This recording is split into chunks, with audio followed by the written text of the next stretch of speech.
It was 2021 when I took a trip out to northern Arizona for a solo camping weekend. I was 29 years old back then, working as a line technician for a utility company out in Albuquerque.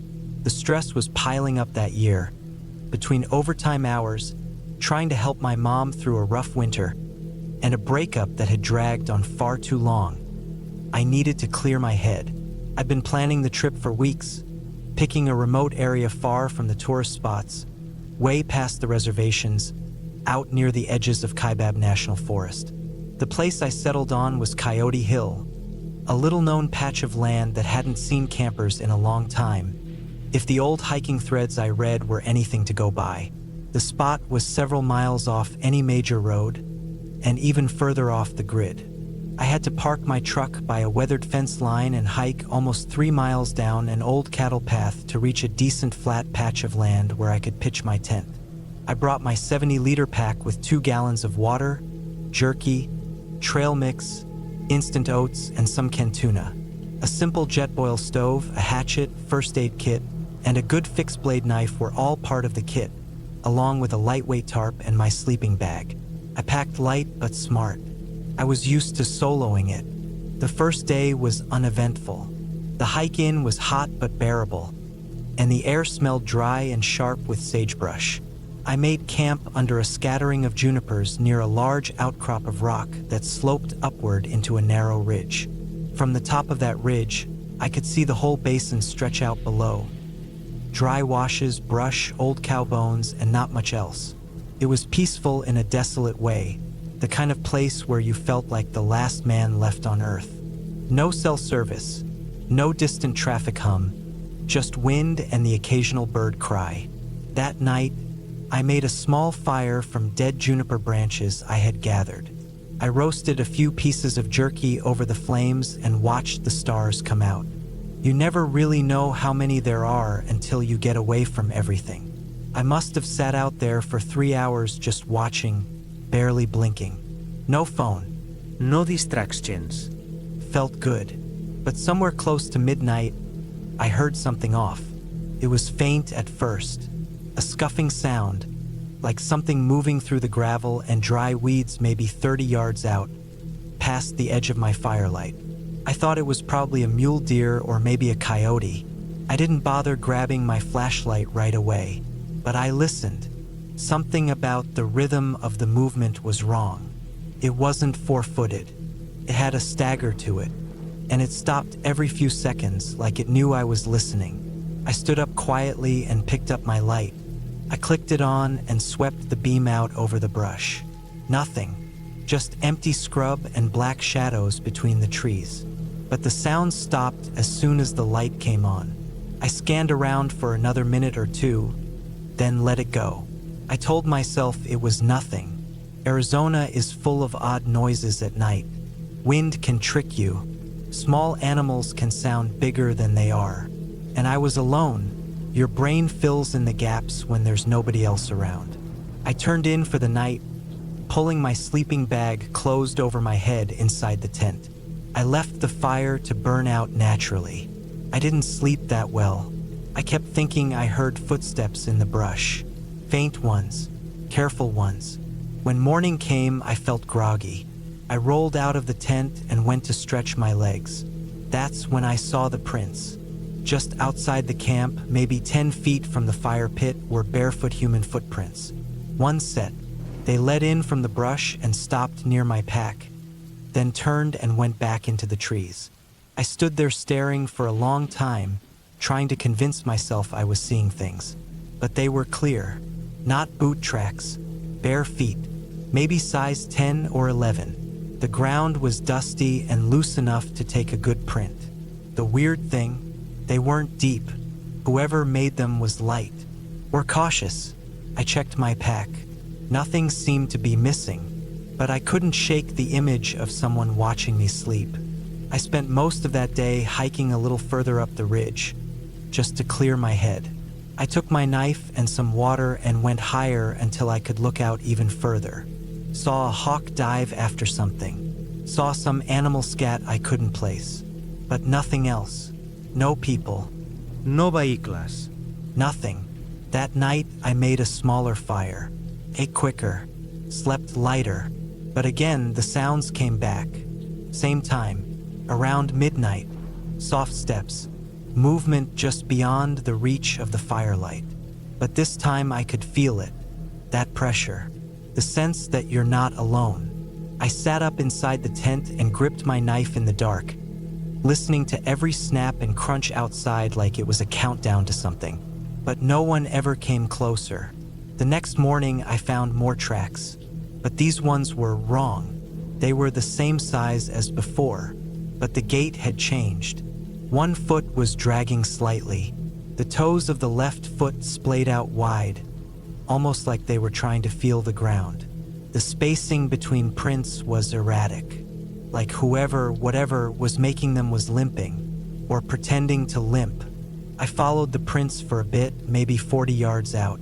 They looped around the camp in a wide arc, then doubled back again. It didn't make sense. Who the hell walks barefoot in the middle of nowhere at night without a light, without gear? And why stalk someone's camp 2 nights in a row and not take anything? I decided I'd cut the trip short. I packed my things quickly and hiked out by mid-morning. The path back to the truck was quiet, but every time I passed a patch of trees or rock, I found myself looking twice, listening. I didn't hear or see anything on the way out. When I reached my truck, I unlocked the doors, threw the pack in the back, and climbed in fast. I started it, turned the wheel, and headed back toward the county road. That should have been it. A creepy camping memory. But the story didn't end there. Back in Albuquerque a few weeks later, I was at my buddy's garage helping him rotate tires. We got to talking about the trip, and I told him the story, half joking, half serious. He looked at me strange and said, "Was that near Kaibab? Coyote Hill?" I nodded. He told me a story about a guy he knew, an ex-forest surveyor, who used to patrol that area back in the early 2000s.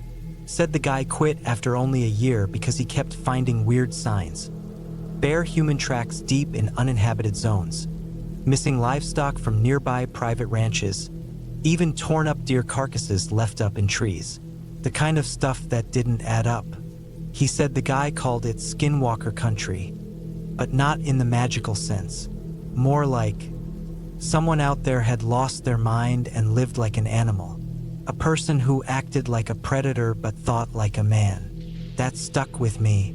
Over the next few months, I kept thinking about those tracks, about the way they circled my camp, the dragging foot, the light steps.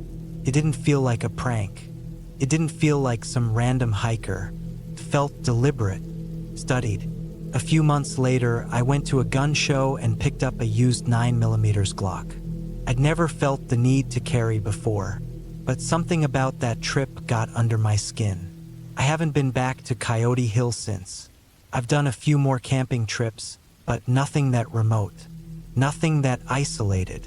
Sometimes I still dream about that night, not in nightmares, more like memories that replay with extra details, like hearing breathing that wasn't mine, or seeing eyes behind the firelight.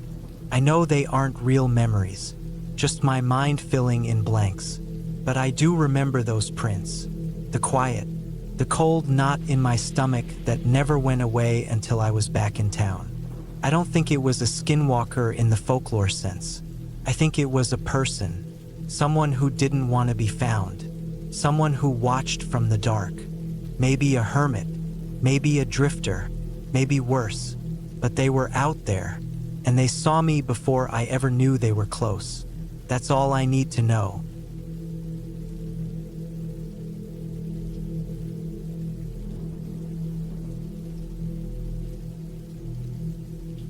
It was September of 2016 when I drove out to the backcountry ridge above Cougar Reservoir in Central Oregon. I was 32 then, single, and had been doing a lot of solo hiking and camping trips for the last few years. It helped me get out of my head.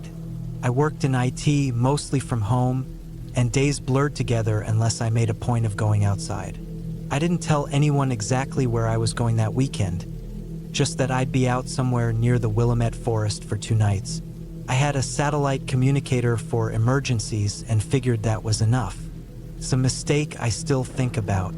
The drive was long and winding, mostly forest roads and gravel paths after the last paved stretch. My SUV was packed up with my tent, sleeping bag, some gear, food, bear canister, and a .38 snub I usually brought when going that deep into the woods. I wasn't expecting trouble, it was mostly for peace of mind. I'd camped alone dozens of times before and had never run into anything I couldn't handle. Animals usually stayed away, and I was cautious with food storage. People, when you did run into them, were usually quiet and stuck to themselves. I reached the ridge trailhead around 2 p.m. and parked under a canopy of Douglas firs.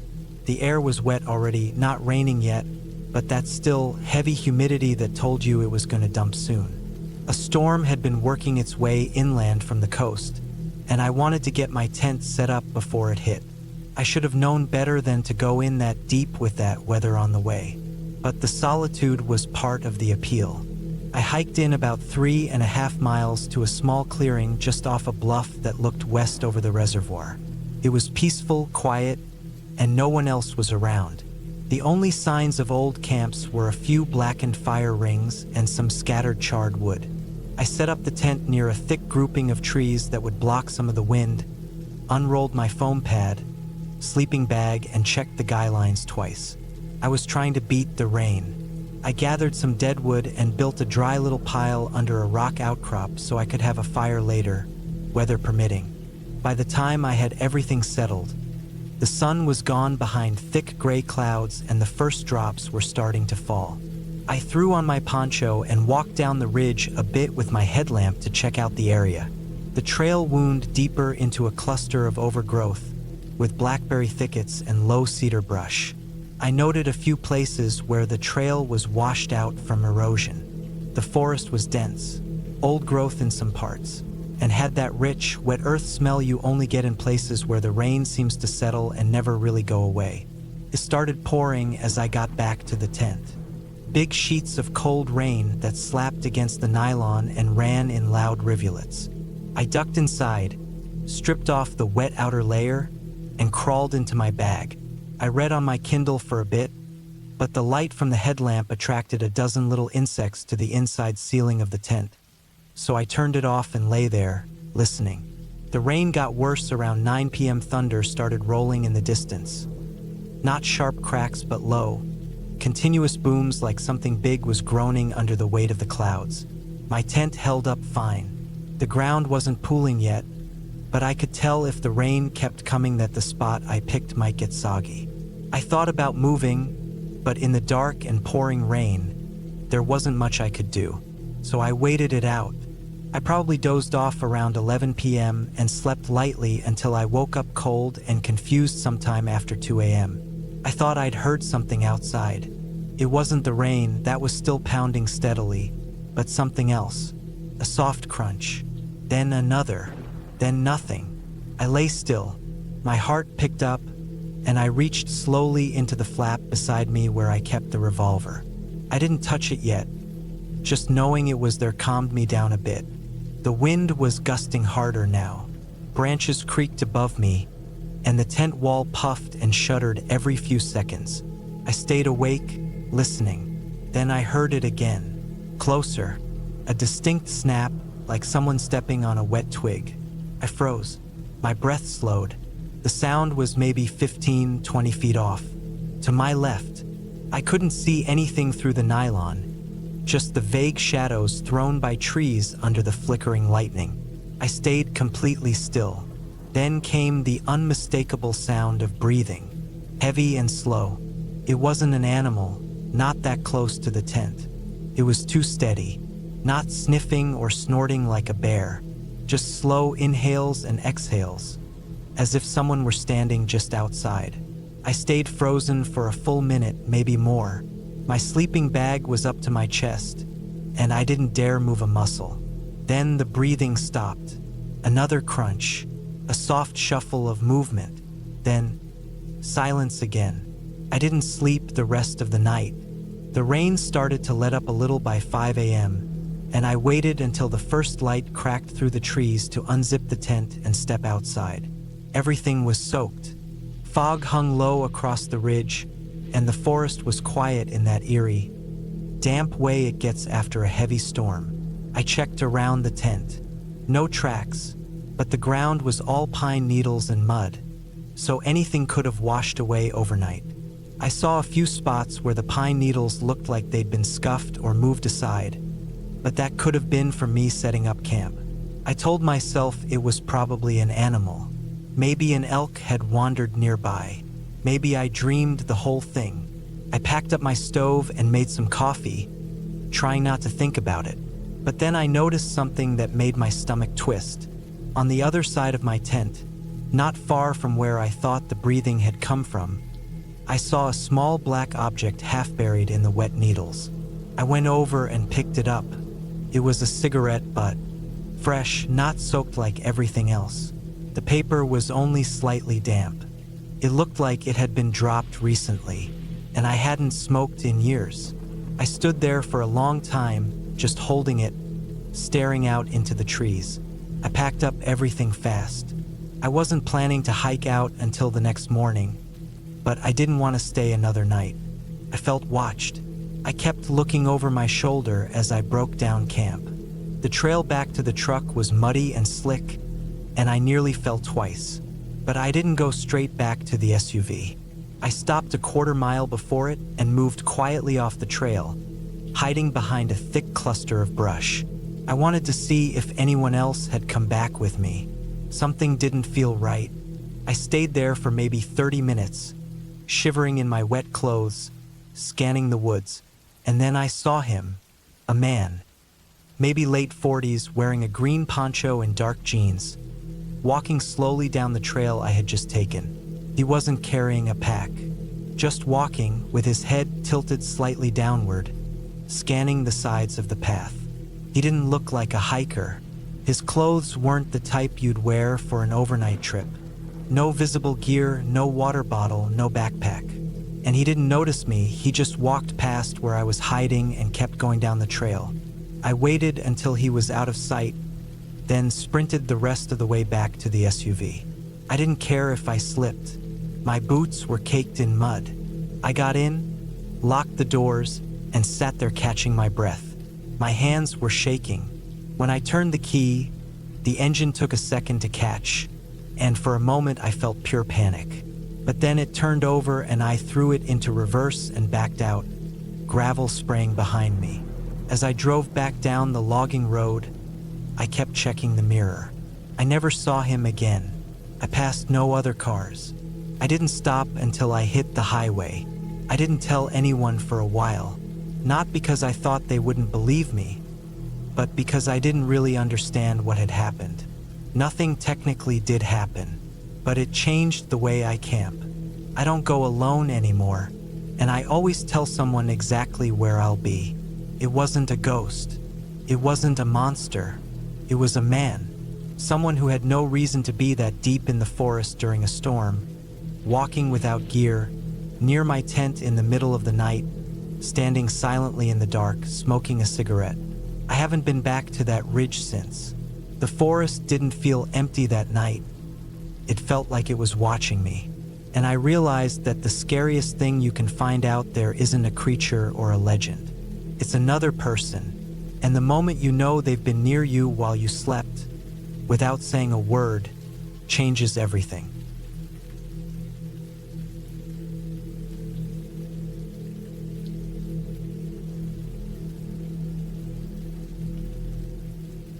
I'd never been a fan of camping. It wasn't that I hated nature or anything. It's just that I was never one for the idea of sleeping under the stars, surrounded by trees that seemed to breathe in the night.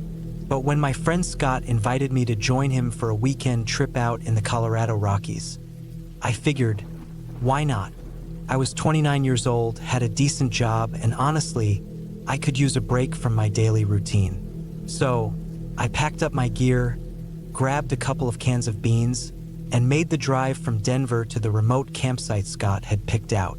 The place was far from any roads, deep in the woods, and the last few miles were nothing but dirt trails that bounced my car around like a toy. It wasn't just any campsite either. Scott had picked a spot near an old, overgrown logging road. He'd camped there before, claiming it was one of the most peaceful places he'd ever been. I wasn't so sure about the peaceful part, but I agreed to go because Scott had a way of convincing people. He was one of those outdoorsy types, knew the land, could read the weather like a book, and had a ton of gear that looked straight out of a survivalist's catalog. The drive took a little over 4 hours. By the time we arrived, it was already late afternoon. The light was starting to fade, and the air had that crisp bite that only comes with high altitudes. I could smell pine and something else, something damp, just the usual forest scent that makes the air feel fresh. The clearing where we set up our tent was tucked between two massive boulders, with a small creek running a few yards away, its sound adding a calming backdrop to the stillness of the forest.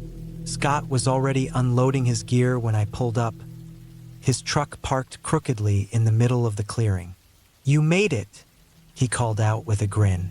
"Nice to see you're still alive after that drive. Got everything?" I nodded and grabbed my duffel bag, tossing it over my shoulder as I made my way over to the fire pit. It wasn't much, just a ring of stones, but it'd do the job. Scott was an expert when it came to fires, so I wasn't concerned about not having the right kindling. While he set up, I took a walk around, stretching my legs and letting my eyes adjust to the dimming light. The trees loomed tall above us, the shadows of the trunks stretching across the ground like dark fingers. I noticed how quiet it was. No birds, no rustling animals, just the soft babble of the creek in the distance. As the sun sank lower behind the mountain peaks, a chill began to creep in. I wasn't used to this cold. Sure, I'd been on some camping trips before, but never this deep into the mountains. The temperature dropped quickly once the sun was gone, and before long, we were both bundled up in our jackets by the fire, watching the flames dance and crackle. Dinner that night was simple: a can of beans, some rice, and a couple of hot dogs over the fire. Nothing fancy, but it was enough.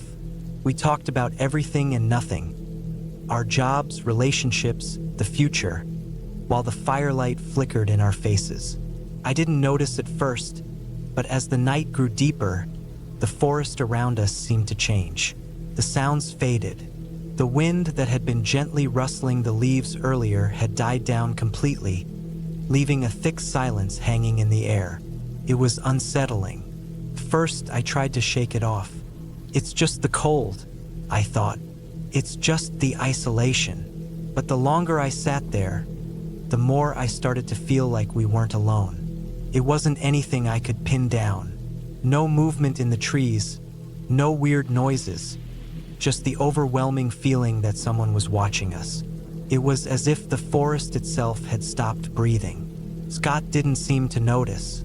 He was too busy poking at the fire, making small talk about his next big hiking trip in the fall. But I couldn't shake the feeling that something was off. I glanced over at the shadows between the trees, half expecting to see a pair of eyes peering back at me. There was nothing, just darkness. But it was that darkness that seemed to stretch farther than it should, as if it were closing in. I stood up, feeling the sudden need to move. "Just gonna take a quick walk," I told Scott. He waved me off without even looking up. The trees were dense around the clearing, and as I made my way toward the edge of the forest, the path grew tighter and harder to navigate. I had a flashlight, but I didn't use it. I didn't want to draw attention to myself. I wasn't sure what kind of attention I was expecting, but the night felt wrong. The longer I walked, the quieter it got, until all I could hear was the soft crunch of my boots on the forest floor and the occasional snap of a twig breaking underfoot. It was then that I saw it, a shape.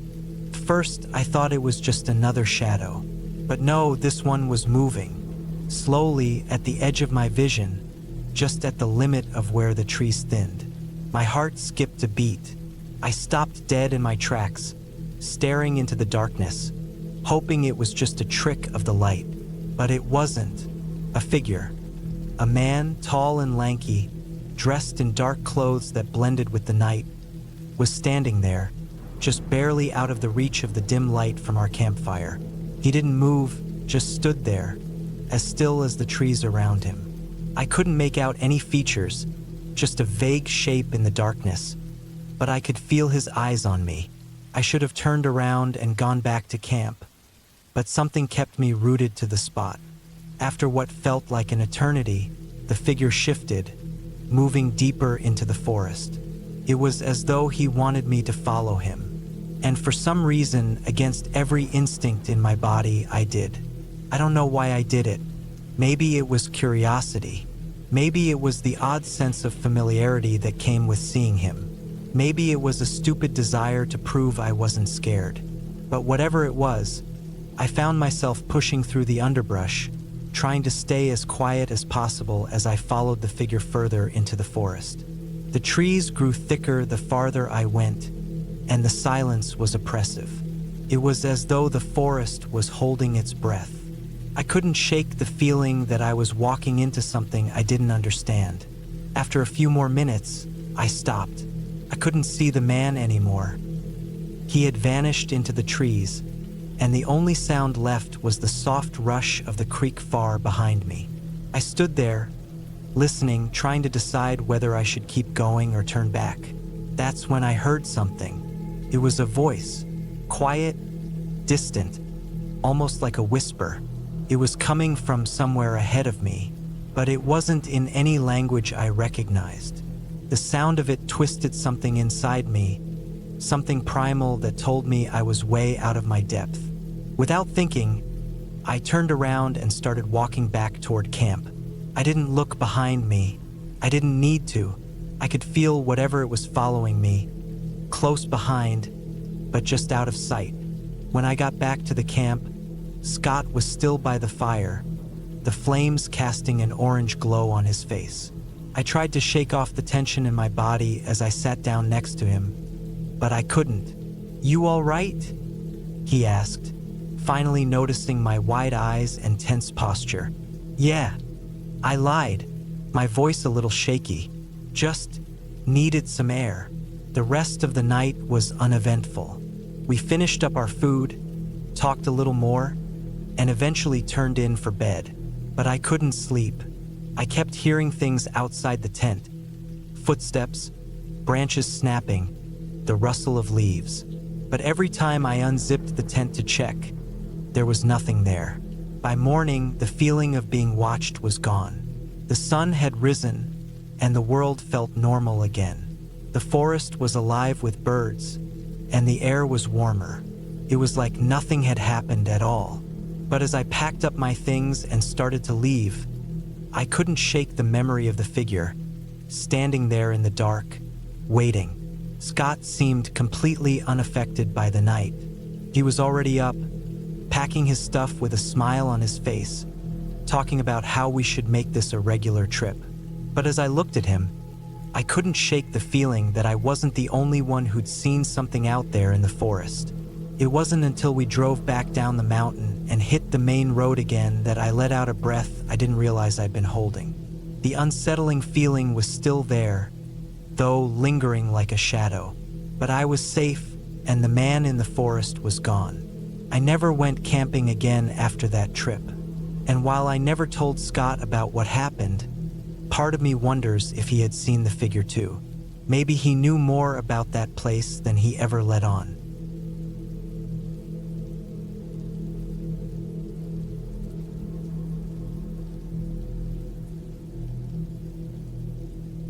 In the summer of 2014, I took a solo camping trip to southern France. I was 26 at the time, living in Belgium, and working a job that let me save up enough to take a week off and disappear into the outdoors. I'd always liked being alone in nature. I didn't go out to drink or party much like other people my age, but I loved setting up my tent somewhere quiet and just letting my mind relax without any phones or work stress. It was something I needed. I picked a small, somewhat isolated area near the Cévennes National Park. It wasn't an official campsite, more like a tucked-away section of the forest not too far from a gravel road, about 30 minutes from the nearest village by foot. I found it a few years earlier while hiking with a friend, and I marked the spot on a paper map. There was a little stream close by, and the terrain was flat enough for a tent. It was the kind of place where you might not see another human for days. That's what I wanted. I arrived there in early July, parked my car off a side road where a grassy trail opened up, and hiked the rest of the way in. The air was warm and dry, but not suffocating. The whole place smelled of pine and dust. Bugs were out, but nothing crazy, just the usual summer stuff. I had my large backpack with gear, a gas burner, a folding chair, 2 coolers filled with dry food, and a good sleeping bag. My tent was a 2-person setup, not heavy but roomy enough. I brought a knife, a multi-tool, and even a small hatchet just in case I needed to clear any branches. Nothing dramatic, just prepared. The first day and night were perfect. I set up camp around 3 in the afternoon, had everything laid out how I liked it, and made some rice and vegetables over the burner. I sat in the chair for a while, reading, just letting the sun dip low behind the trees. By 9, I was in my tent with my headlamp on, writing in a notebook. There were the usual noises outside, crickets, some rustling, but I was used to that. It didn't scare me. The second day, I walked to the stream and filled my water container, boiled it back at camp, and cooled it down for later. I spent the day wandering through the trees, keeping my bearings by looking back often and using markings on trees. There was something really peaceful about that whole area. I saw a few deer, some birds, and tracks I didn't recognize, probably wild boar. The heat wasn't bad under the shade, and I had enough snacks to stay out for hours. It wasn't until the third night that I noticed something strange. I was in my tent, laying down, maybe 10 or 15 minutes from falling asleep. I had just turned off my headlamp and was facing the nylon wall, curled into my sleeping bag. Then I heard something. It wasn't an animal. It was a footstep, not heavy, but clearly a footstep on dried leaves. Then another, and then nothing. I stayed still, holding my breath for a moment. My mind tried to explain it away, maybe a deer or a fox. But footsteps don't come in twos like that and then stop. They usually scurry or run off. This was different, slow, almost cautious. I waited for a while, trying not to panic. After a few minutes, I slowly unzipped the tent just a few inches, enough to peek out. I didn't use a flashlight because I didn't want to give away my position. I let my eyes adjust to the dark. The moon wasn't out, but the stars were strong enough to give the forest a soft gray glow. I didn't see anything. The next morning, I checked around the tent. I found no clear footprints, but the forest floor was dry and messy. Twigs, pine needles, leaves, nothing that would hold a print well unless it rained. I told myself it was probably an animal. Maybe I was being paranoid.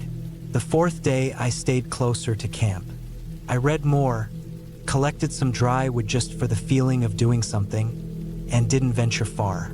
But something felt off. That night, I didn't sleep as well. I kept waking up every hour or so. Once, I swore I heard a branch snap nearby, but when I sat up to listen, everything went still again. It was like the whole forest held its breath. On the 5th morning, I found something that made my stomach drop. A single boot print, clear as day, maybe 30 meters behind my tent. Deep heel, broken twigs inside it, probably made the night before. Bigger than my own foot. Not huge, but clearly a man's size. It was headed in the direction of my camp. But the scary part wasn't just that someone had been nearby. It was that there were no prints leading back. I packed everything up that morning. I didn't waste time. I took down the tent, stuffed my gear fast, and headed straight for the gravel road.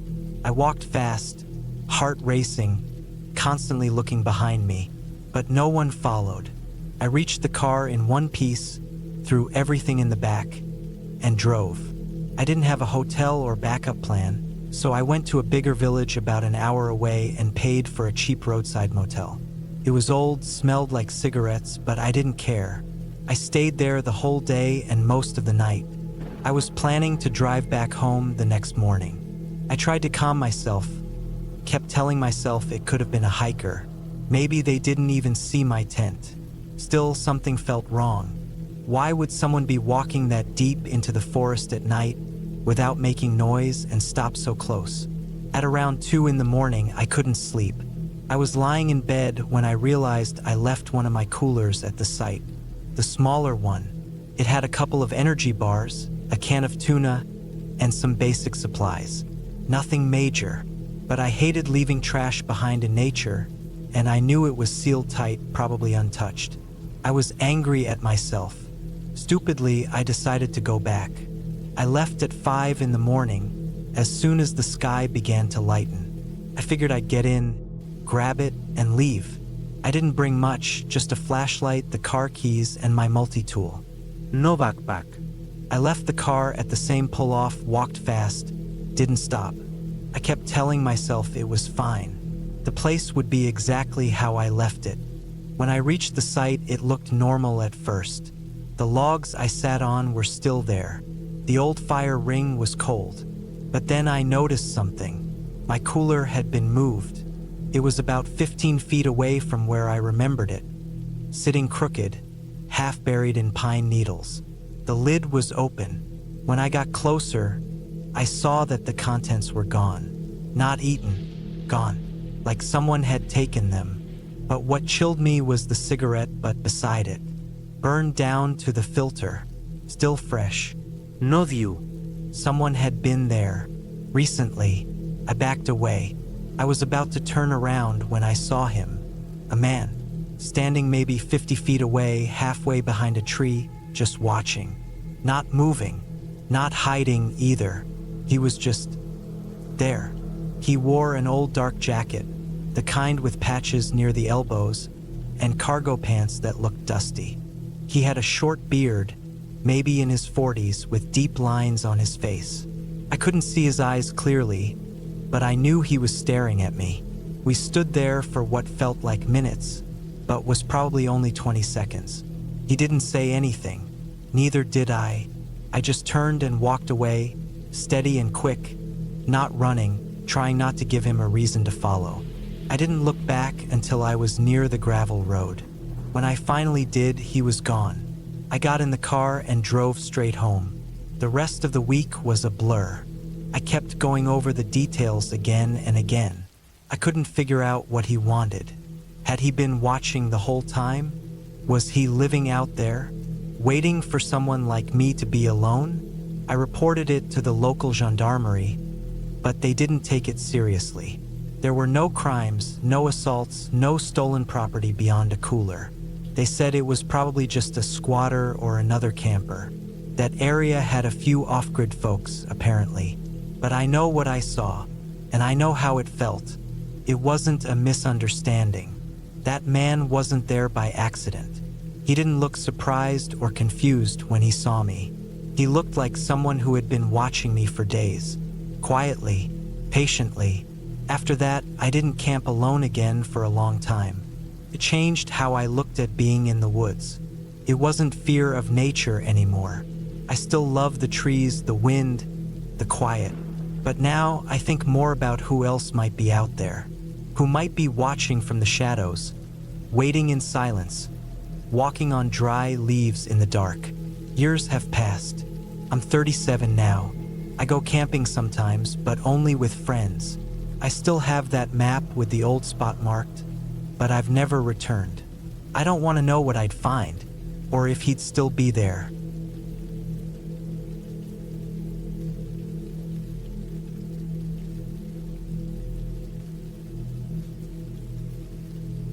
It was late September of 2021 when I decided to head out for a solo camping trip in Idaho, near the Clearwater National Forest. I was 33 at the time, living in Missoula, Montana, working remotely as a graphic designer. Things had been building up, work stress, personal stuff, and just the usual mental clutter that comes from sitting at a desk every day. I needed space. Time alone. No phone service. Just trees, mountains, cold air, and silence. That's what I told myself, anyway. I chose a spot I had been to once before with a group of college friends, maybe 8 years earlier. We didn't go deep into the backcountry then, just hiked out 5 or 6 miles from one of the pull-offs and camped off an old hunter's trail near an old creek bed. I remembered liking it. Quiet, flat enough to pitch a tent, and far enough off the road that you didn't hear any traffic. It had been years, though, and I was going off a memory. I packed light tent, sleeping bag, headlamp, knife, bear spray, a compact stove, a few freeze-dried meals, and a solar battery pack. The weather was chilly but not freezing. Daytime temps hit the high 50s. Nights dipped into the low 30s. That first day, I parked at the same pull-off, checked my bearings, and started down the same trail. I only passed one other hiker, a guy heading out with a bow strapped to his pack. We nodded at each other. No words. I liked that. The trail was more overgrown than I remembered, and the last 2 miles were a little rough. Muddy patches, fallen branches, slippery rocks. I kept thinking I missed the old spot, but just when I was about to give up and find a random clearing, I saw the split in the trail where that little game path veered right. I followed it for another 100 yards, and there it was.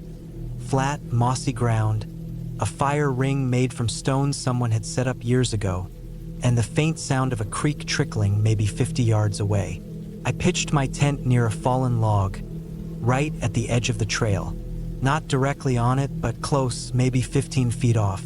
There weren't signs of recent use, but I figured it was still technically a game path or hunting route, so I kept my gear tidy and tried not to leave any food out. I gathered a few dead branches for firewood, even though I wasn't planning to make a fire that night. Just wanted something to do. Something about setting up a site makes you feel more anchored, more relaxed. The first night went fine. Cold, but peaceful. I didn't sleep great.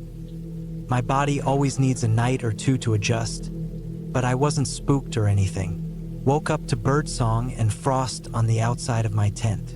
I boiled water for coffee, ate a granola bar, and spent most of the day hiking. Just small loops, nothing too intense. Took some photos, sat near the creek for a while, let my thoughts drift. I wanted quiet, and I got it. That second night, though, that's when things started to feel off. It was subtle at first. Around dusk, I heard footsteps, or what sounded like footsteps, up on the ridge about 50 yards from camp. Could have been an elk or a deer. Could have been a person. It was too far to tell and too dark to see anything. I turned my headlamp on and scanned the tree line, but nothing moved. I told myself it was just my nerves and that I was being paranoid. Still, I slept with my bear spray tucked into the side pocket of my sleeping bag that night, just in case. I dozed off sometime after midnight, and at one point, I don't know what time, I woke up to the sound of something brushing against the outside of my tent. Not violently, not tearing or anything. Just a light swipe, like fabric sliding across fabric. I froze. I didn't make a sound. I just lay there listening. Then I heard it again. Faint shuffle. Not heavy, but slow. Not wind, not branches. Something was moving outside. I stayed still for what felt like an hour, but it was probably just a few minutes. Whatever it was moved off eventually. I didn't sleep after that. Just stared up at the dark curve of the tent, waiting for morning. When daylight finally came, I unzipped the door and looked around. Nothing was gone. No tracks, no damage, just frost and pine needles. I walked around the perimeter, checked the trail, the ridge, the creek. I didn't see anyone or anything. No animals, no people, no marks. I tried to tell myself it was just a small animal, maybe a raccoon, something harmless, but it didn't sit right with me. Still, I stayed. By the third night, I was tired, really tired. I'd hiked more that day to try to wear myself out and hopefully sleep better. The afternoon had been windy, and the forest was loud with moving branches and creaking trees. I boiled up some freeze-dried chili and sat by the cold fire ring, just watching the sky turn dark. That weird feeling from the night before lingered, but I hadn't seen anything all day. No reason to panic. I zipped up the tent just after 9 p.m., stuffed some clothes under my sleeping pad for cushioning, and crawled into the bag. I kept the bear spray beside me again. This time, I also laid my folding knife flat between the layers of the bag, just where I could reach it without moving much. I must have fallen asleep. I don't remember drifting off, but I woke up again, this time to the sharp sound of footsteps. Human footsteps, not an animal, crunching, fast, coming down the trail. I could hear the rhythm of boots, not a jog, but close. Heavy, deliberate steps like someone walking quickly with purpose. Then they stopped right outside my tent. I didn't breathe. I didn't move. I could hear the breathing now. Not mine. Someone else. Shallow. Controlled. Not panting, just hovering. Like they were waiting. And then I heard them walk around my tent. Slowly. One full circle. Once. Twice. 3 times. On the 3rd circle, they stopped again right near the front zipper. I stared at it. I remember counting the teeth of that zipper in the moonlight. It glowed faintly from the light of the sky behind the nylon wall. I couldn't see anything outside, but I knew they were there. They didn't unzip it. They didn't speak. They didn't make any other noise. Eventually, the steps moved away, slowly, back the way they came. I waited. 5 minutes, 10, 15. When I finally unzipped the tent and stuck my head out, the trail was empty. No one was there. I didn't sleep again. At first light, I packed everything in under 20 minutes. I didn't eat. I didn't even make coffee. I just rolled up my gear, jammed it into the pack, and started moving. The trail felt different now, closer, heavier. Every branch crack in the woods made me whip my head around.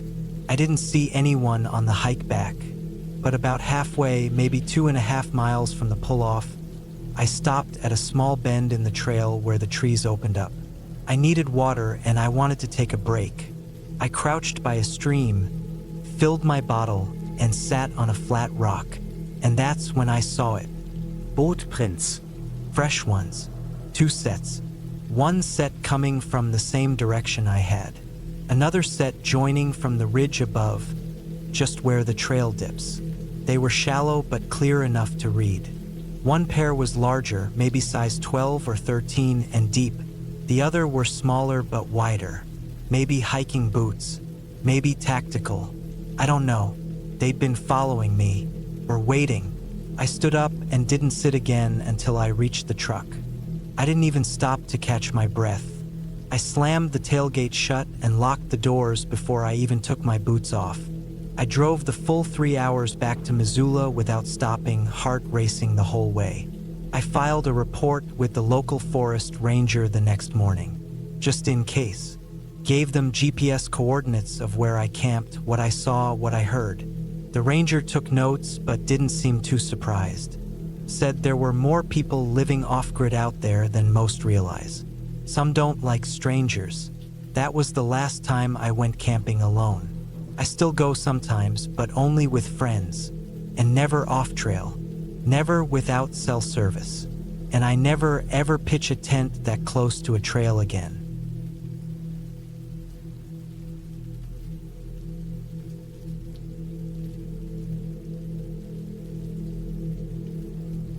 I was 29 the year I camped in the graveyard off Route 60, somewhere near an old abandoned church in rural Pennsylvania. I don't remember the exact name of the place. It had long since been swallowed by vines and tall grass, but I remember how it felt.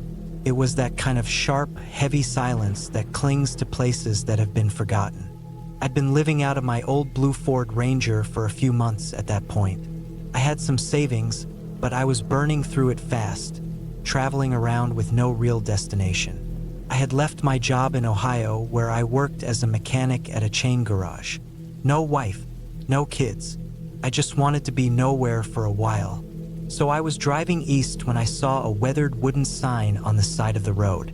Most of the paint was gone, but the words St. Elwyn's Cemetery were still barely readable. There was no gate, no chain, just a gravel path winding off the road into some trees. It was getting dark and I needed a place to stop for the night. I hadn't planned on sleeping in a cemetery, but the trees looked like they'd offer cover from the wind, and I didn't want to fork out money for a motel again. I turned in, slow over the gravel, the headlights catching weeds and old headstones. I killed the engine halfway in and coasted the rest of the way, not wanting to disturb whatever this place had settled into. I parked near the back of the graveyard. The lot wasn't really a lot, just a dirt clearing where the gravel ended. I could see rows of uneven stones stretching out in the half-light. Most of the markers were chipped or tilting. A few had sunk completely into the grass. No signs of people, no recent burials. It looked like the last person laid to rest here had been buried decades ago. I set up my little one-man tent beside the truck, just off the path. The soil was soft from recent rain, and I drove the stakes in easy. I brought out my old camp chair, a small propane stove, and a can of chili. I ate under the thin light of a headlamp, staring at the tree line while the wind moved through the branches. Everything smelled like damp wood and moss. When I finished eating, I cleaned up, threw my trash into a bag, and climbed into the tent. I didn't bother with a fire. The night was cold, but not freezing, and I had a decent sleeping bag. I lay there for a while listening, first to the wind, then to the insects. Then, after about an hour, I heard something else. It was a hard sound to place at first. Not footsteps, not animals. More like something brushing through brush. A dragging kind of sound, like someone pulling a stick across the ground or through wet leaves. I sat up inside the tent. My heart picked up a little, but I stayed still. I listened. There it was again. It wasn't close, maybe 50 yards off, back near the tree line. I unzipped the flap a few inches and looked out. The moon was high, bright enough to throw some light across the stones. I saw movement, just a little, just enough to know something was walking the edge of the woods. Could have been a deer, could have been a fox. I told myself that and zipped the flap back up. But the sound didn't stop. Kept going, intermittent. Drag, pause, drag, shuffle. Sometimes it sounded like it was circling. Other times it faded off only to come back stronger. I didn't sleep much that night. I held the handle of my folding knife under the blanket, eyes open to the dark. Around 4 a.m., the sound stopped. Just stopped. No fade out, no slowing down. One moment it was there, the next it was gone. I waited another 30 minutes, then finally dozed off just before the sun came up. When I woke, I felt stiff and tired. My back ached, and the inside of the tent was damp with condensation. I crawled out and stood up, brushing dirt off my jeans. Everything looked the same as I'd left it. I didn't see any footprints or signs of animals. I figured I'd just been jumpy, sleeping somewhere I wasn't used to, but then I saw something weird. About 10 feet from my tent, behind a cracked gravestone, there were marks in the grass. A narrow line like something had been dragged. It wasn't wide, maybe the size of a small pipe, but it curved oddly, snaking its way toward the tree-line. The grass was flattened, still damp with dew. I followed it about 15 feet before it faded off. I felt a little sick. My hands were shaking a bit. I don't scare easy, but something about those marks didn't sit right. I thought again about that dragging sound. I looked around, still no signs of anyone. The road was empty, no tire tracks but mine. I decided to stay one more night, but to sleep in the truck this time. I didn't trust the tent anymore. That whole day I stayed around the graveyard. I walked through the stones, reading names and dates, trying to keep busy. Some of the names were so worn you couldn't read them. Others had small markers, metal rods where flowers might have been once. I didn't see any fresh graves. Most of the stones were from the 1800s or early 1900s. I found one from 1974, but that was the newest. By mid-afternoon, I cooked a can of beans and some rice and drank lukewarm water from a jug. I sat in the bed of the truck as the sun dropped. The wind started again, and I could feel the cold settling in. I laid out a blanket in the cab and locked the doors from the inside. I had the keys on a lanyard around my neck, just in case I needed to start it fast. The night came in heavy, thicker than the last one. I sat in the cab for an hour before shutting my eyes. I left the dome light off, just darkness and wind, and then again around the same time, that sound. But this time it wasn't out by the trees. This time it was right up against the truck. I heard the grass crunch, then something brushing along the side panel. Not a knock, just a graze, like fingertips or a rope dragging. I didn't move. I didn't breathe. I could feel every hair on my arms stand up. Then it stopped. Silence. I reached for the knife again. My hand was wet with sweat. I waited for a minute, 2, then 5. Nothing. Just when I thought maybe it was over, I heard something scrape along the back window. I bolted upright. I turned the key and fired the engine. The lights came on and blasted the cemetery in white. But there was nothing. I flung the door open and stepped out, shining my flashlight in a wide arc. The air was dead still. No movement. Just headstones and grass and dark beyond the beam. I checked the truck. No scratches. No prints. I went to the back window. Nothing. I didn't sleep again. When the sun finally came up, I packed everything. Tent, stove, chair. I threw it all in the bed and didn't bother folding it neatly. I backed out fast, gravel flying under the tires. I drove 30 miles west and stopped at a diner.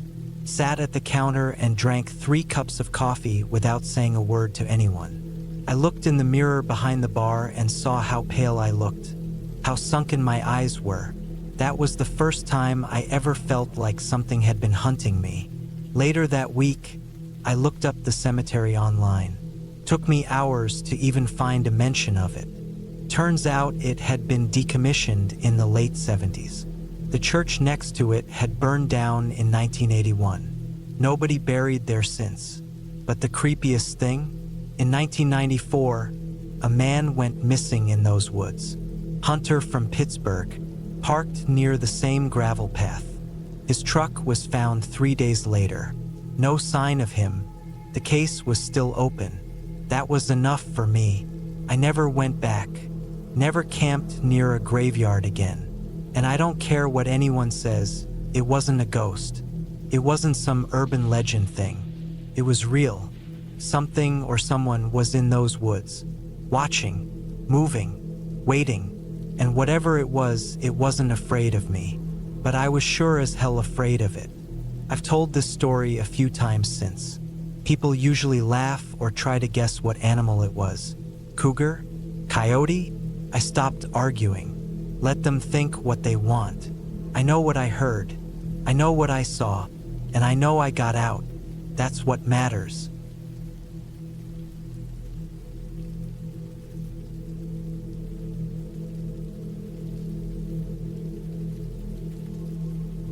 The forest was quiet, too quiet almost.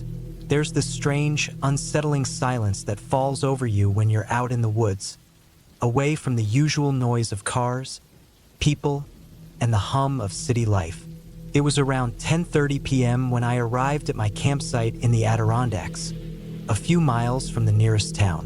I had been planning this trip for months, hoping to get some peace and quiet after a stressful few weeks at work. My name's Jake. I'm 32, and this was supposed to be a weekend to forget about everything. The deadlines, the endless emails, the pressure.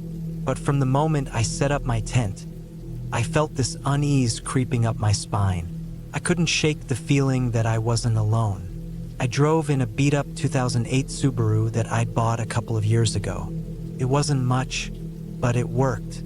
I parked it near the small, designated campground, unpacked my gear, and set up camp as the sun was dipping below the horizon. The area had a few scattered trees, nothing too thick, but enough to make me feel like I was in the middle of nowhere, which was exactly what I wanted. I didn't see anyone else around. No campers, no rangers, not even the sound of animals.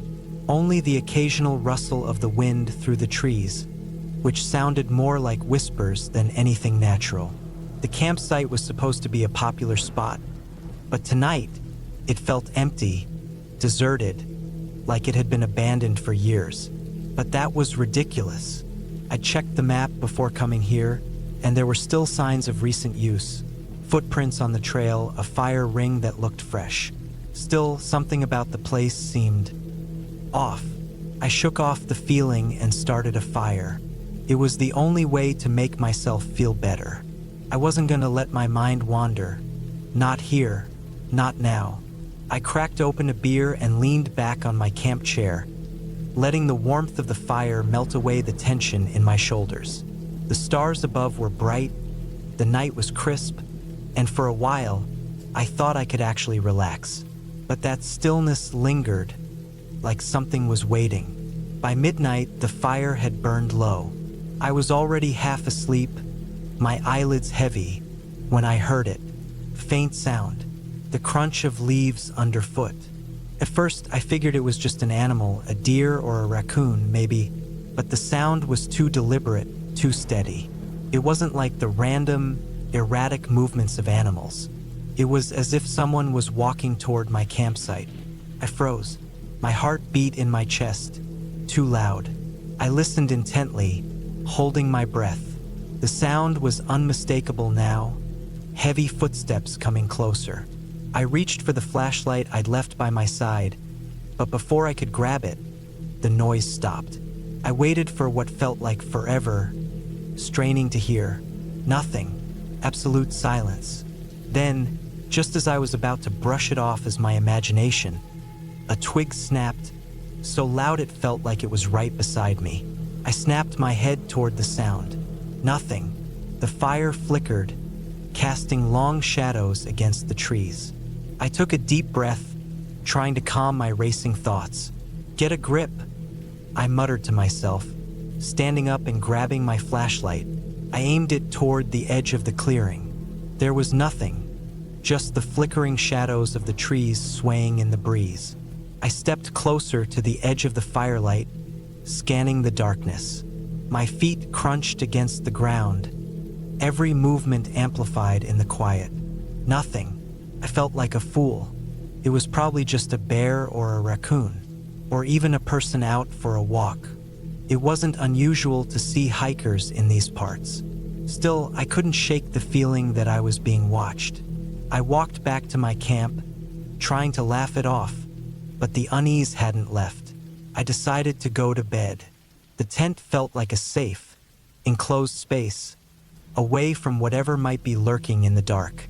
But even as I climbed into my sleeping bag, I kept my flashlight within arm's reach. I just couldn't relax. Hours passed in the darkness, the only sound the occasional crackle of the dying fire outside.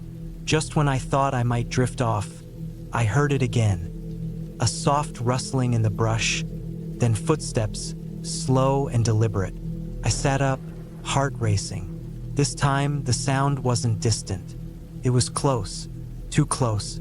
I grabbed the flashlight and turned it on, shining it toward the noise. The beam sliced through the dark, cutting into the trees, but there was nothing there. I stood still, frozen in place, my pulse hammering in my ears. Whoever or whatever it was just outside my camp, moving around, circling. I thought about calling someone, but the phone had no signal out here. I was completely alone. The realization hit me hard. I was vulnerable, at the mercy of whatever was out there. I stayed in the tent, my hand clutching the flashlight, my mind racing through all the possibilities. It wasn't until the first rays of morning light crept through the trees that the sounds finally stopped. The calmness returned. The next morning, I was exhausted but relieved. I packed up quickly, not bothering to make breakfast.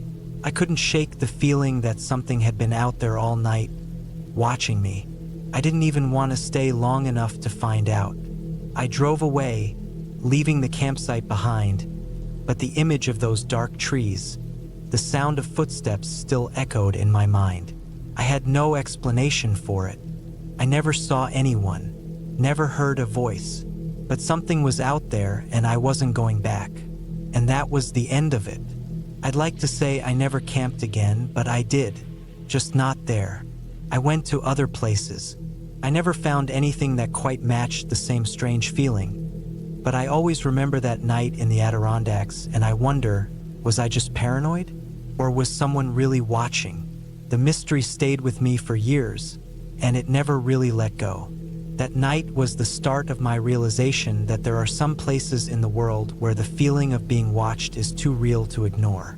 And no matter how much I tried to rationalize it, I would never truly know what happened out there in the dark woods. But I would never forget.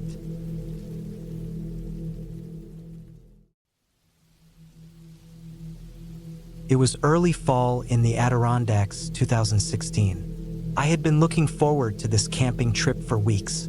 It had been one of those things I'd wanted to do for years, just to get away from the city, away from the noise. It was supposed to be a solo trip, just me and the forest, a few days of quiet and solitude to clear my head.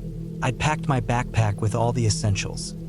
A small tent, sleeping bag, food for a few days, my trusty flashlight, and a couple of tools in case something went wrong. I arrived at the trailhead around mid-afternoon, with the sun still high enough to make the forest feel alive with warmth, but not too hot. The air had that crisp fall edge to it, the kind of coolness that made you want to zip up your jacket, but not so cold that it made you uncomfortable. The ground was still a little muddy from recent rain, and the trees seemed to be in that perfect transition between late summer and fall. Lush greens starting to tinge with yellow and orange. I wasn't exactly new to camping, but I'd never done much by myself. I'd gone with friends in the past, but this time it was just me. There was something peaceful about it, something reassuring about knowing that no one else would interrupt the sounds of the leaves rustling and the birds overhead. I made my way up the trail, the soft crunch of dirt and leaves beneath my boots the only sound as I hiked deeper into the woods. I'd been walking for about 2 hours when I decided to set up camp. The trail was quiet, save for the occasional rustling in the underbrush, but nothing unusual. I found a clearing with a small stream running through it. The spot seemed perfect, plenty of flat ground for my tent and a good water source. It was a little more remote than I had expected, but that was fine. I liked the idea of being far from anyone. I felt like I could breathe here, away from the stress of life. After setting up my tent, I took a moment to look around. The sun was starting to dip behind the trees, casting long shadows across the ground. The air was growing cooler, and the forest was beginning to settle into a different rhythm. I unpacked my small camp stove and made myself some simple soup for dinner. It was just the kind of quiet I had hoped for, peaceful and serene. As the night deepened, I sat by the fire, the crackling of the wood breaking the silence. The firelight flickered in the dark, casting eerie shadows around me. The temperature had dropped enough that I zipped up my jacket. I kept the fire small, not wanting to burn through my wood too quickly, but it was enough to keep the chill at bay.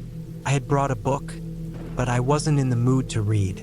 Instead, I just listened to the sounds of the forest, the occasional rustle of leaves or distant hoot of an owl.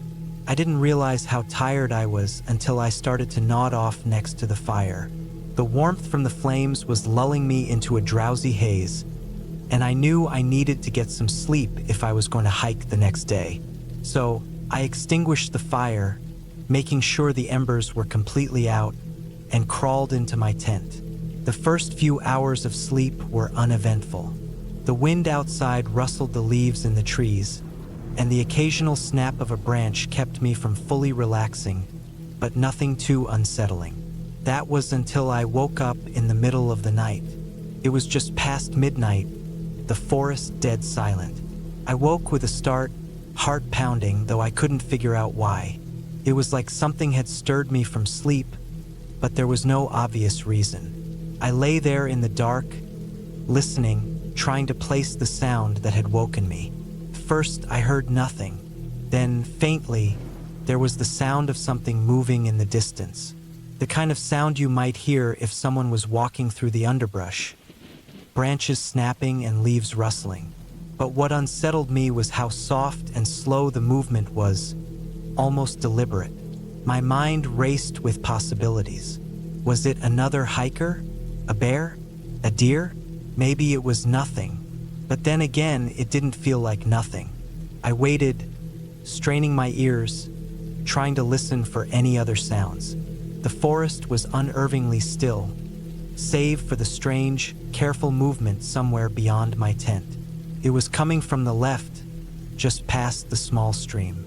I felt a chill that had nothing to do with the temperature. I wasn't alone. The sound stopped abruptly. Absolute silence.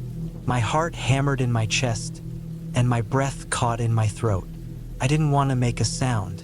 I didn't know what it was, but I felt an undeniable sense of unease. My flashlight was just a few feet away in my backpack, but I didn't dare move to grab it. What if whatever it was heard me? I held my breath, trying to focus on any sounds, anything that might give me an idea of what was happening. But all I could hear was the sound of my own heartbeat thumping in my ears. The wind had stopped. No ausschüttet. No distant rustle of animals moving in the underbrush. Just that strange, empty silence. Then, suddenly, I heard something else. Faint, slow creaking sound. Like something heavy was moving through the trees. Couldn't place it, but it wasn't natural. It didn't sound like the typical noises animals make when they're navigating through the woods. It wasn't a bear or a deer or anything I could recognize. The sound was too methodical, too deliberate. I held still, eyes wide in the dark, waiting for something to happen. The tent felt like it was closing in on me, its fabric a barrier between me and whatever was out there. The sound continued, moving closer now, the subtle creak of branches and the shifting of the underbrush. It was as if someone or something was moving with purpose, like it knew exactly where it was going. I tried to shake off the rising panic. Maybe it was just an animal. Maybe it was a person, but I'd just gotten too worked up. But the more I thought about it, the more the sound seemed wrong. Whoever or whatever was out there wasn't acting like an animal. It wasn't rushing or scurrying. It was just moving. And then I heard a voice, but not in the way you might expect. It wasn't clear or loud. It was a whisper, barely audible, and it came from somewhere outside my tent. The words didn't make sense. I couldn't hear them clearly enough to understand, but it was the tone that struck me. It wasn't friendly. It wasn't comforting. It was cold, distant, the kind of voice that makes your skin crawl. I stayed frozen, holding my breath. My mind raced, and I tried to rationalize what was happening. Maybe it was just someone else camping nearby. But then I remembered the trail had been empty when I set up. There hadn't been anyone else for miles. The closest trailhead was over 5 miles away, and no one else had been there when I arrived. I realized that I was completely alone. A new sound cut through the silence. A heavy, uneven footstep, followed by another, closer now. I could hear it. Something walking toward my tent, slow and deliberate. My pulse quickened, and my throat went dry. I wanted to grab my flashlight, but my arms felt too heavy to move. I didn't dare make a sound, but I could feel the tension in the air, the sense of something dangerous, something waiting. The footsteps stopped just outside my tent. I could hear breathing now, slow, deep breaths that seemed too deliberate, too controlled. I held my own breath, the air in my lungs tight as I waited for whatever was out there to make its next move. The sound of the breathing grew louder, and I could swear I felt something watching me. Suddenly, the moment shattered. A loud crack, like a branch snapping underfoot, echoed through the silence. The breathing stopped. The footsteps started again, this time moving away, retreating into the woods. I lay there in the dark, my heart still racing, listening to the sounds of the forest slowly return to normal. The rustling of leaves, the distant hoot of an owl. I kept waiting for something else to happen, but it didn't. The movement, the breathing, the strange whispering. It had all stopped as quickly as it had started. I don't know what it was. Maybe it was just some kind of twisted prank or someone messing with me, but I couldn't shake the feeling that I had narrowly escaped something far worse. Something that had been watching me, waiting for the right moment to make its move. By the time dawn finally broke, the sky lightening with the first rays of sun, I packed up my camp as quickly as I could. I didn't want to stick around to find out if whatever had been out there was still watching me. I didn't take the time to eat breakfast or linger by the stream. I just grabbed my gear and hiked back to the trailhead. The woods were quiet now, too quiet. The peace I had come here to find had been shattered, and I knew that I would never look at the forest the same way again. Something had been out there, and I wasn't sure what, but I was certain that whatever it wasn't finished. I made my way back to civilization, the sound of my boots on the trail the only company I had. But even as I walked away, I couldn't shake the feeling that I was still being watched.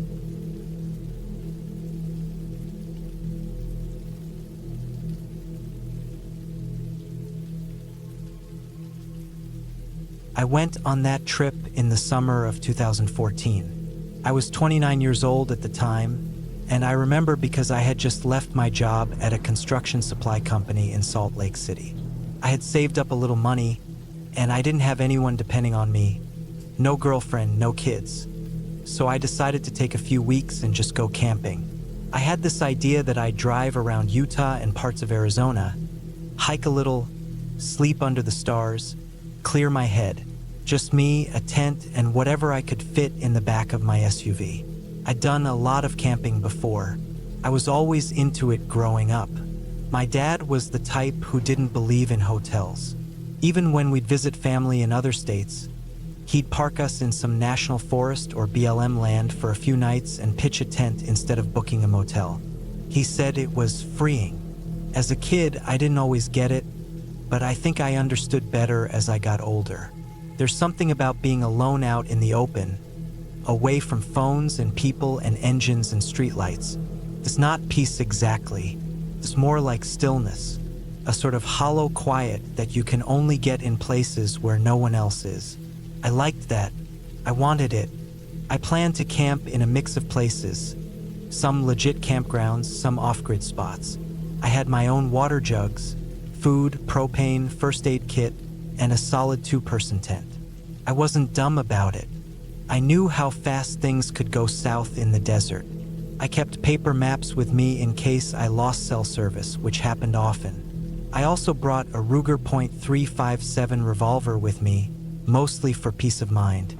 I didn't plan on using it unless I had to. About a week into the trip, after camping a few nights in Zion and a couple around Kanab, I decided to drive deeper into Navajo Nation land. I'd always been interested in the canyons down there, those massive desert plateaus where red cliffs meet empty sky. A local I'd met earlier that week pointed me toward an old logging road that ran up into a less traveled area northeast of Kayenta, Arizona. The road was marked on my map, but barely.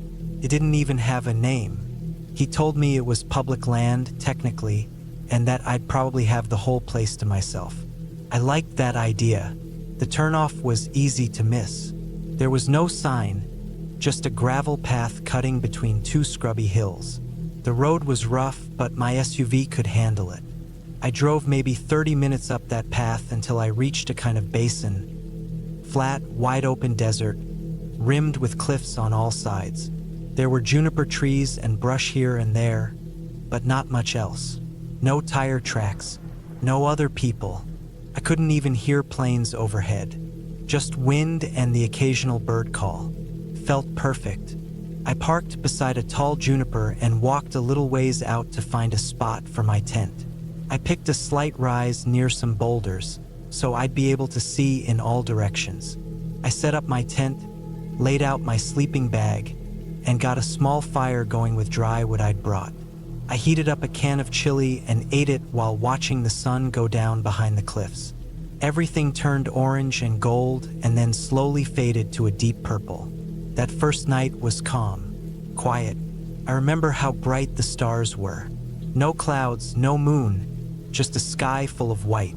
It was beautiful. I fell asleep without trouble. The next morning, I hiked out a few miles to explore. The land was rough and uneven. Dry creek beds, loose rock, patches of scrub. I didn't go too far, maybe 4 or 5 miles out and then back. I didn't see anyone, and I didn't expect to. This wasn't the kind of place people just stumbled into. When I got back to camp, I was dusty, a little sunburned, and ready to rest.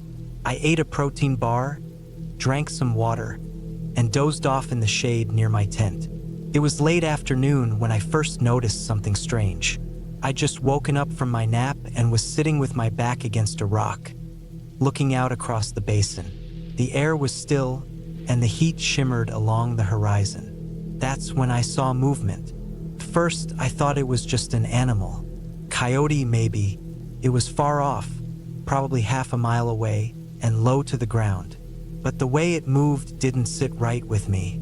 It wasn't a clean, smooth run like a dog or a deer. It was jerky, unnatural. It stopped and started.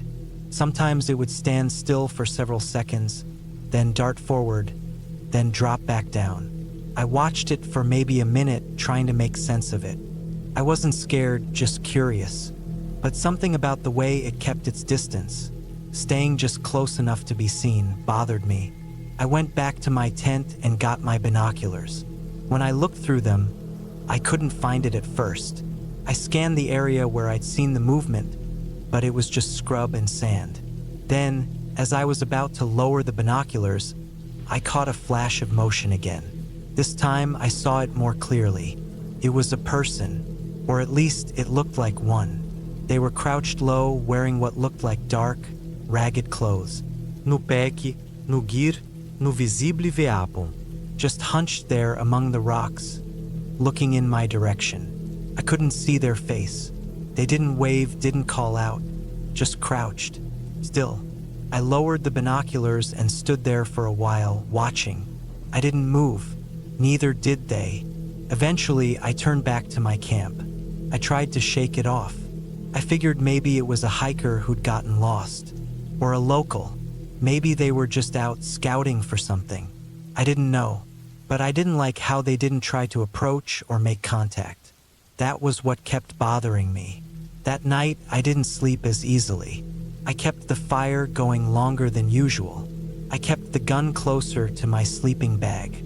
The stars were still there, but they didn't comfort me like before. I kept thinking about that crouched figure. What were they doing out here? Why hadn't they come closer? Sometime around midnight, I heard something.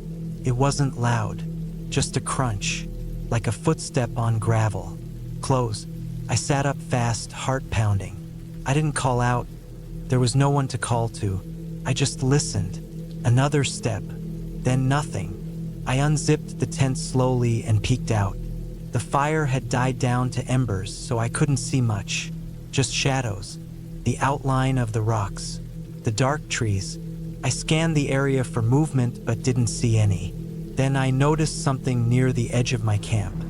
It looked like a shape, a silhouette, too still, too upright. It wasn't moving, but it hadn't been there before. I grabbed my flashlight and clicked it on, aiming it toward the shape. Nothing was there, just open desert. No figure, no animal, nothing. I scanned the whole area with the light, sweeping it back and forth. Still nothing. I stepped out of the tent slowly, gun in one hand, flashlight in the other. I walked a short circle around the camp, shining the light into the dark. I didn't see or hear anything else, but I didn't sleep that night. The next morning, I decided I was done with that spot. I packed up everything quickly, stuffed the sleeping bag, rolled the tent, tossed my gear into the SUV. I didn't even eat breakfast. I just wanted to leave. But as I walked back toward the rocks where I'd first seen the figure, I noticed something on the ground. Tracks, bare footprints. Human. Deep ones too, like whoever made them was heavy or walking with force. They led from the far side of the rocks directly toward my camp. Then they circled it. Then they stopped. No prints led away. That shook me. I drove fast back down that logging road. Dust flew behind me. I didn't slow until I was on the highway again. I didn't stop until I hit Page, Arizona. A few hours later, I checked into a cheap motel and locked the door behind me. That night, I barely slept again. Not because I was scared of someone breaking in. I was just thinking, running it all through my head. The figure, the crouching, the footprints, the movement in the night. Felt like something had been watching me, playing with me. The next day, I drove back toward Utah. I cut the trip short and went home. For weeks after that, I kept thinking about it. I tried to explain it to myself. Maybe it was a hunter. Maybe someone out there had gotten lost or was living rough off-grid. Maybe it was just a weird coincidence. But I kept coming back to those footprints. How they circled the camp. How they ended at nothing. And I remembered the way that figure moved, jerky, crouching, almost like they weren't used to their own body. Like they were imitating something. Pretending. The locals down there talk about skinwalkers. Not in a fairy tale kind of way, but like real things to avoid. Things that wear other people's skin. Things that copy. I don't believe in that kind of stuff. I never have. But I also don't think I'll ever camp alone in that part of the desert again.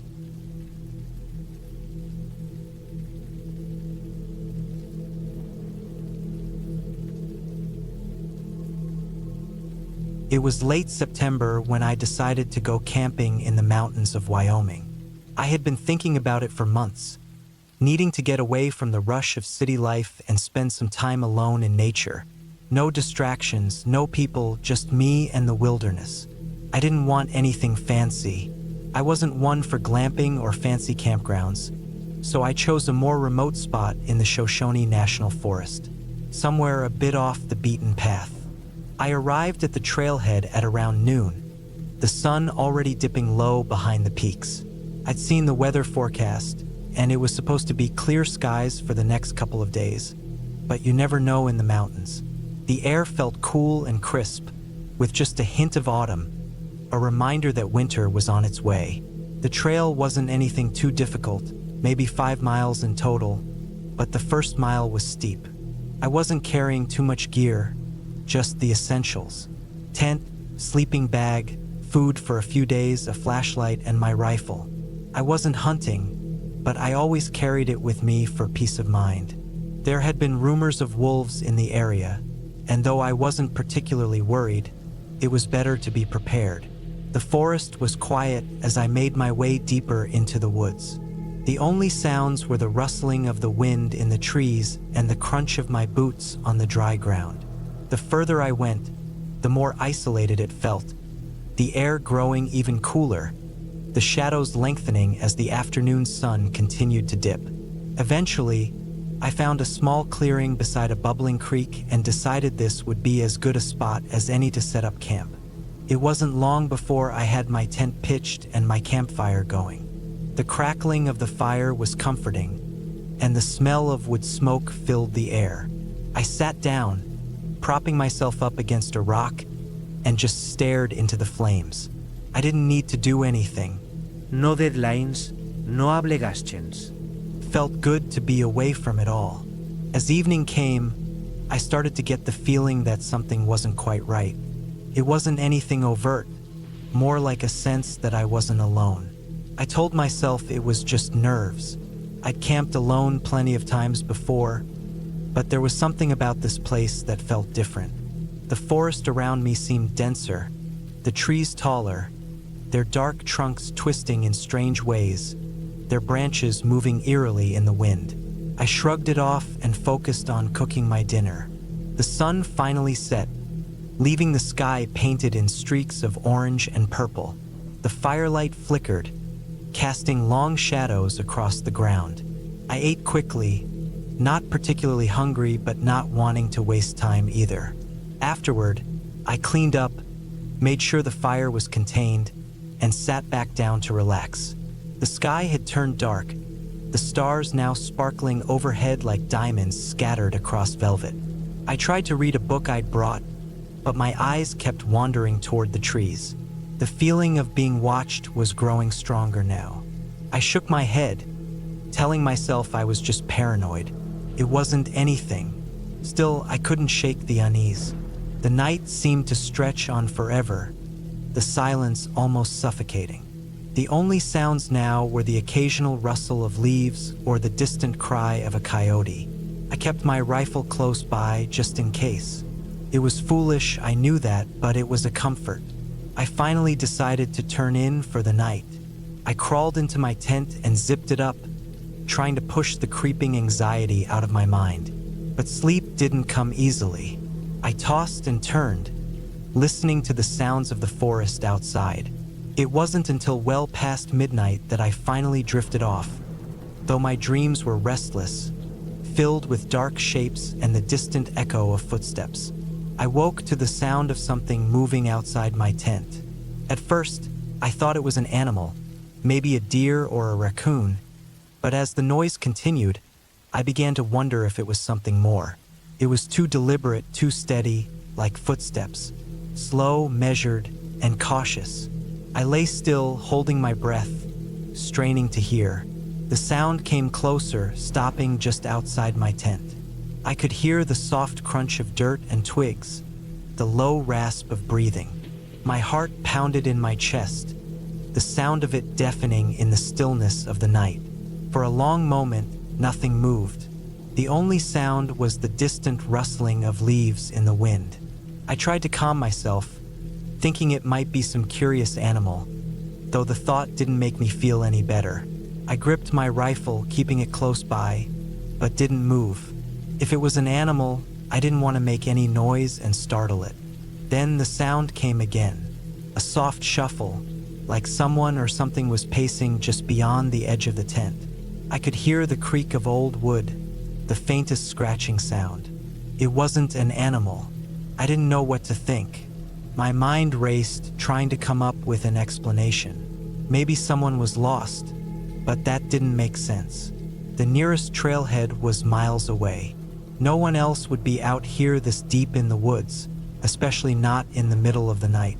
I waited, my muscles tense, barely breathing. The sound continued, and I felt my stomach tighten into a knot. Whoever or whatever it was, they knew I was in the tent. I could feel it, there was no mistaking it now. The footsteps came closer, and I could hear the soft scrape of something dragging on the ground. It was almost as if they were testing the area, like they were trying to figure out where I was. My mind raced with all the possibilities, and the thought that someone could be out here watching me made my blood run cold. I told myself to stay calm, that I could handle this, but that didn't help the sick feeling in my stomach. I could hear the shuffling again, this time closer than ever. The noise stopped suddenly, and I waited, holding my breath.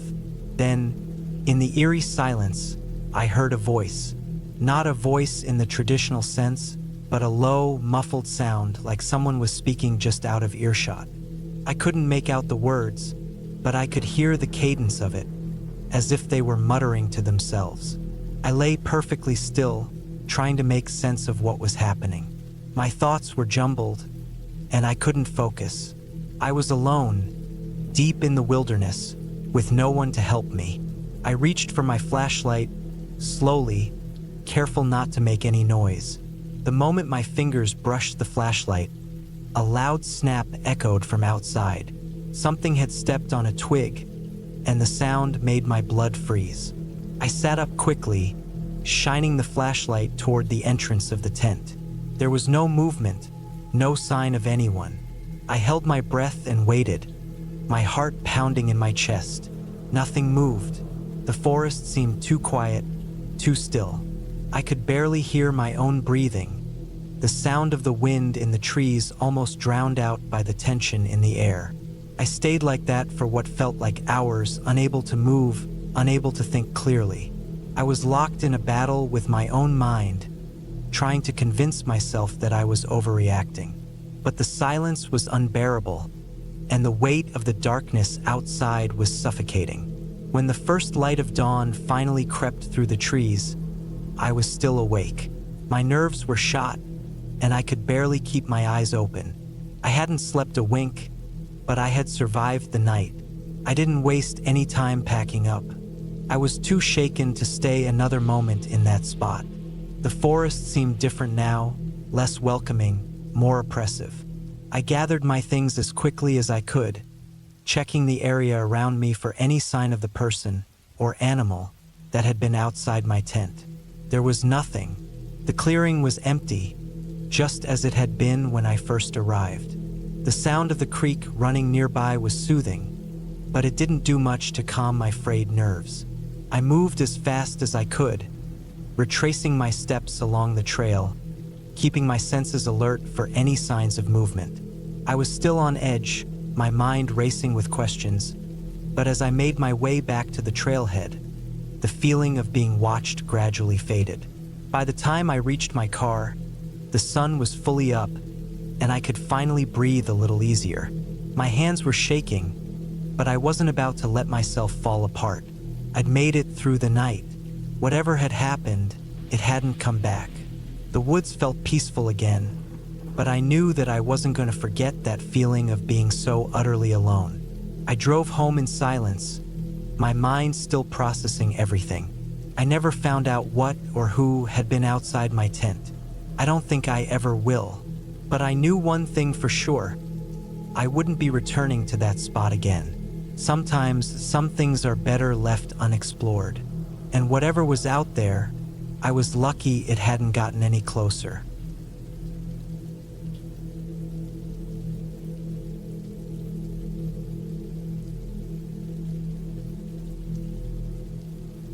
I was 32 when I went on that trip. It was October 2021. I had just moved out of my apartment in Denver and was between jobs. Things had felt kind of heavy back then. Stress from work, a bad breakup, and just the dull routine of the city grinding away at me for years. I wanted some space, just a few days alone, far from traffic, phone service, and buildings. I packed up my old Jeep with some camping gear. A tent, sleeping bag, small propane stove, a few freeze-dried meals, and a cooler with some water, snacks, and beer. I also brought my folding chair, an axe, a tarp, my knife, and a .38 revolver I kept in the glove box. I wasn't expecting trouble, but I figured if I ran into a bear or something, I'd want the option. I chose a place I'd found on a map months earlier, Echo Ridge, tucked about 70 miles west of Colorado Springs. It wasn't an official campground, just a loose collection of Forest Service roads and old trails from the 80s. Not many people went there anymore because of the rough terrain and how isolated it was. That's what I liked about it. I drove the whole morning and reached the edge of the ridge around noon. The Jeep made it most of the way, but I had to park when the trail narrowed and got rocky. I hiked in the last couple miles. The trees were mostly pine, tall and swaying slightly in the breeze. The air smelled like dried needles and sap. The sky was gray but not threatening. A few birds chirped lazily overhead. I followed a game trail downhill for a while and found a small clearing about 100 feet above a creek. There were signs of old fire pits and flattened grass. Someone had camped there before, but not recently. It was just big enough to set up the tent, make a fire, and still feel tucked in. The creek ran through a cut in the slope, maybe 20 feet wide, with clear water running steadily across smooth rocks. That sound alone made me want to stay. I dropped my pack and took a slow breath. No noise but the creek and the occasional rustle in the trees. I set up camp, laid out the tarp under the tent, hammered the stakes, and set a few logs in a ring for a fire later. I kept it simple, no need to overdo it. I just wanted to sit, think, maybe take a few hikes, and get my mind back to zero. That first day was peaceful. I walked the area a bit, found the edge of a hill where I could see some distant mountains, and sat there for an hour just listening. Later, I cooked one of the freeze-dried meals, beef stew, I think, and watched the sun dip low behind the trees. The whole forest glowed gold for about 10 minutes, then faded into a cool blue before it got truly dark. I built a small fire and sat with a beer, watching the flames move. There was no moon that night, just a wash of stars overhead. It was the kind of dark you feel, not just see. I could barely make out the outline of my tent a few feet away. I had my flashlight, but I didn't use it unless I had to. Something about the firelight made everything feel more real. Around 10 p.m., I turned in. The sleeping bag was warm, and the tent held out the breeze well. I fell asleep fast, lulled by the sound of water below. I woke up once in the middle of the night, maybe around 2 or 3 a.m. No sounds. That's what did it. It was too quiet. The creek was still there, I could hear that, but nothing else. No wind, no bugs, no crack em branches. Just stillness. I lay there, wide awake, listening for something, anything, but there was nothing. I thought maybe a predator was nearby and everything had gone silent because of it. I reached slowly for the flashlight and my revolver. Didn't turn either one on. I just held them and waited. After a while, I must have drifted back to sleep, because the next thing I knew it was morning. The sun came up pale and cold. I made coffee and oatmeal and tried not to think too much about the silence from the night before. Forests have rhythms. Maybe that was just one of them. The second day I explored downstream. The creek led into a small ravine, narrow and shaded. The rocks were slick, but I picked my way carefully. I found some animal prints near the water, deer mostly. Nothing fresh, though. I didn't see another person. No boot prints, no tire tracks, nothing. Just the long stretch of forest and the quiet sound of water and wind. Back at camp that afternoon, I noticed something small but strange. One of my food wrappers, the empty beef stew pouch I'd tucked into a plastic bag, was lying on the ground, a few feet from where I'd left the trash. The bag itself was still there, just lighter. At first, I figured wind, maybe a squirrel, but I'd folded the bag and tucked it under a rock. Shouldn't have moved. I looked around but saw no tracks. No claw marks, no little prints in the soft dirt. Still, I cleaned up everything tighter, made sure no scent would draw animals in. I skipped the fire that night, just ate cold food and turned in early. Something was bothering me, though I didn't know what. I woke up again that night. This time it was around midnight. Again, silence. Not even the creek. That's what chilled me. It didn't make sense. Water doesn't stop like that. I sat up, heart pounding. I unzipped the tent slowly, trying not to make noise. Cold air rushed in. I leaned out and looked toward the creek. There was someone standing down by the water. Not an animal. Person. Still. Upright. Facing my direction. I froze. He wasn't holding a light. Just a black shape against the dim outline of the creek. Couldn't make out clothes, face, nothing. Just that outline. He didn't move. I stared for what felt like minutes. Then finally he turned. Slowly. Stepped off the rock he'd been standing on, and disappeared into the trees on the far side of the creek. I didn't sleep after that. I sat up with my flashlight and gun in hand until the sun rose. Every little sound made my chest clench, but nothing else happened. Morning came, just a normal, cold morning in the woods. I packed up immediately. Fast. My hands were shaking. I didn't eat, didn't even drink water. Just tore down the tent, rolled it wet, and stuffed it into my pack. I kept looking toward the creek. Nothing. I took a different path back. One I hadn't used on the way in. Longer, steeper, but away from where I'd seen that figure. I didn't stop, didn't rest. Just kept walking until I reached the Jeep. When I got there, I saw something that made me feel sick. The passenger door was open. Not wide, just cracked an inch. I knew I'd locked it. Inside, the glove box was open. The revolver was gone. I stood there, staring, mouth dry. I didn't know what to do. Call the cops? Drive to the nearest town? Report what? A guy standing by a creek and a missing gun? I checked the Jeep. Nothing else was taken. Keys were still in my bag. Everything else untouched. I slammed the door, locked it, and drove like hell out of there. I didn't stop until I hit a gas station about 40 miles away. I sat in the lot for 10 minutes, just trying to calm down. I didn't call anyone, didn't file a report. What would I even say? I never got the gun back. I replaced it a few months later, but it wasn't the same. I still think about that man. How long had he been watching me? Was he there the first night? Was he the reason everything went quiet? More than anything, I think about how he stood there, perfectly still, like he knew I'd wake up, like he wanted me to see him. I haven't gone camping alone since then. Not once.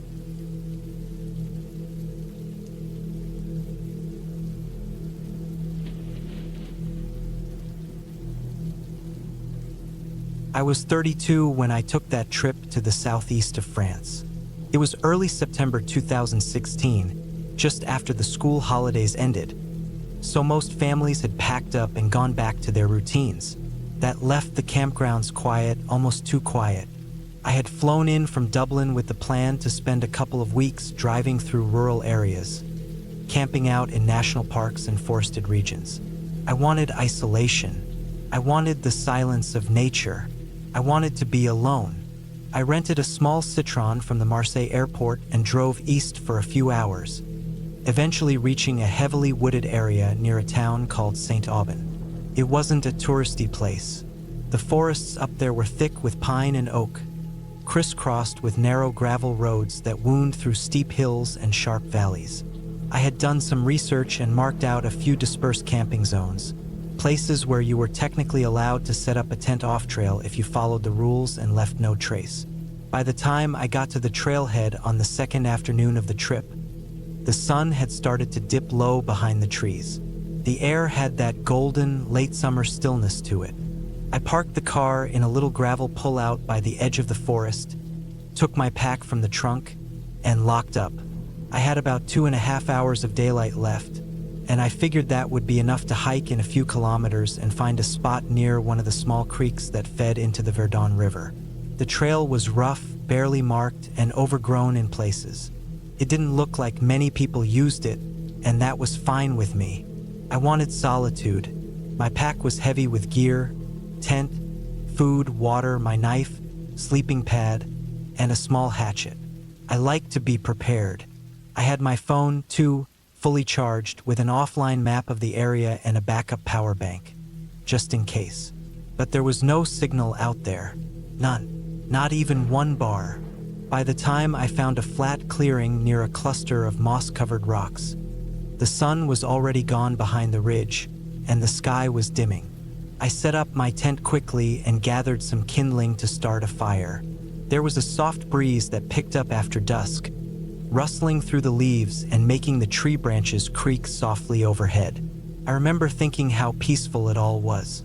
The first night went by without anything strange happening. I cooked some instant noodles over my stove, read a bit by the firelight, and climbed into my sleeping bag around 10. It was cold that night, colder than I expected. I remember waking up at one point because the wind had picked up and something was tapping against the side of the tent. Probably a branch, I thought at the time. But when I unzipped the flap and looked outside with my flashlight, I didn't see anything. The trees were still, dead still, like they were holding their breath. I didn't think much of it. Wind plays tricks. The second day, I hiked around the area a bit, found the creek, and refilled my water bottles using my filter. I didn't see another soul. No other tents, no hikers, nothing. Just birds, bugs, and trees. I saw a couple of deer from a distance. Even though I liked the solitude, a part of me found the stillness strange. The forest didn't feel quite right. Not in a supernatural way, nothing like that, but just in a quiet, too empty way.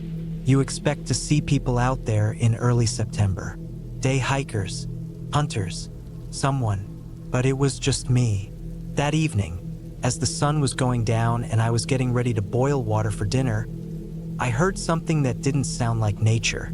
It was subtle, like a low crack of a footstep on dry leaves, coming from the trees beyond my tent. I stood still. The forest was quiet. Then, another sound, closer this time, something shuffling.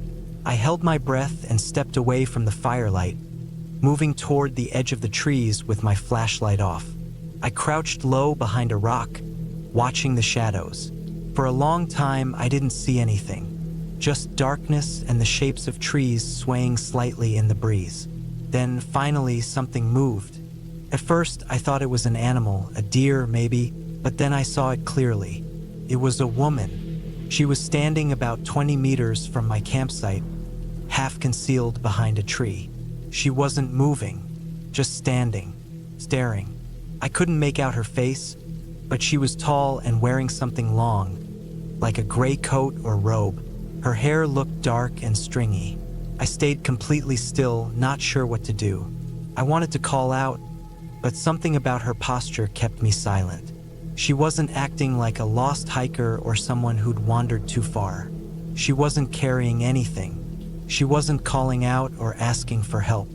She was just watching. I slowly backed away toward my tent, keeping my eyes on her. She didn't move. I turned on my flashlight and swept it across the trees, but by the time I brought it back to the spot she'd been standing, she was gone. I spent that night with my knife clutched in my sleeping bag. I didn't sleep much. Every small noise outside made me tense up. I kept telling myself she was probably a local, maybe homeless, maybe just strange. Maybe I had imagined it. But I knew what I saw. The way she stood there, it didn't feel right. In the morning, I packed up quickly. I didn't want to spend another night in that spot. I figured I'd hike back toward the car and find another camping area farther east, closer to the gorge. I started walking back along the trail, keeping my eyes open and moving fast. But after maybe 40 minutes of hiking, I realized I hadn't passed one of the rock markers I remembered from the hike in. I checked my offline map. I was slightly off course. Nothing crazy, but enough that I had to backtrack. That's when I saw her again. She was farther up the slope to my left, standing half in shadow behind a pine tree, just watching. Not close this time, maybe 30 or 40 meters up the hill. She didn't move. Her head tilted slightly, like she was trying to see me better through the trees. I didn't say anything. I didn't run. I just turned around and walked, fast. I could feel her eyes on my back the whole time. That heavy, stomach-sick feeling settled in. I kept going until I hit the correct trail again and didn't stop until I saw the car. When I got there, I checked it thoroughly, doors, tires, under the body. Nothing out of place. I tossed my pack in the trunk and got in, locking the doors immediately. I sat there for a few minutes, engine off, staring into the woods behind me, half expecting her to come out. But nothing moved. The forest looked completely normal. I started the car and drove back toward the nearest town, a little place called Castellane. It was about an hour away, and I got there around late afternoon. I booked a room in a small motel and stayed inside for the rest of the evening. I felt safer with walls around me, but I couldn't shake that feeling of being watched. I should have stopped camping after that. I should have ended the trip and gone home, but I didn't. I thought maybe it was just a weird local, some eccentric person living out in the woods. Harmless. I convinced myself she wasn't following me, that it was just coincidence.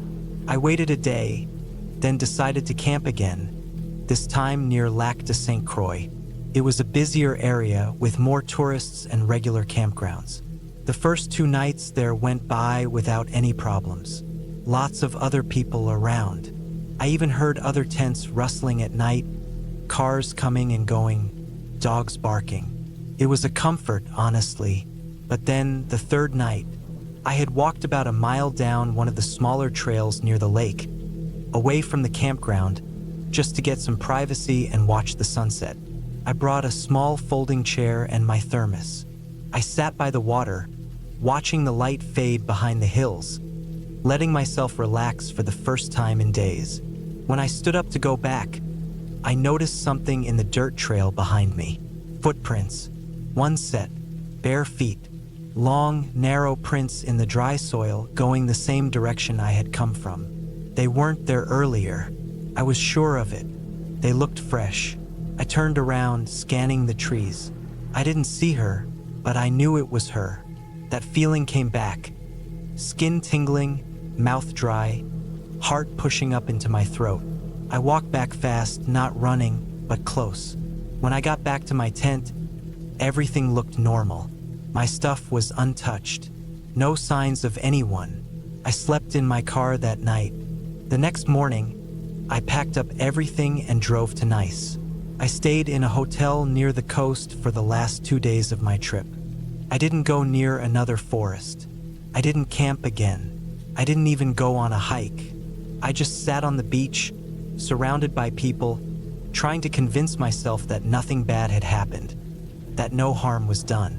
But here's the thing. A week after I got home to Dublin, I noticed something strange.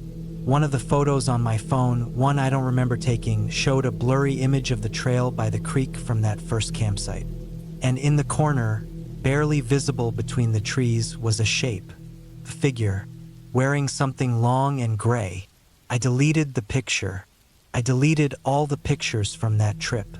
I've never gone camping alone since then. I still think about her sometimes, especially at night. I never saw her face clearly, but her presence is burned into my memory. The way she stood there, silent. The way she showed up more than once. It wasn't a dream. It wasn't my imagination. She was real, and she was watching me.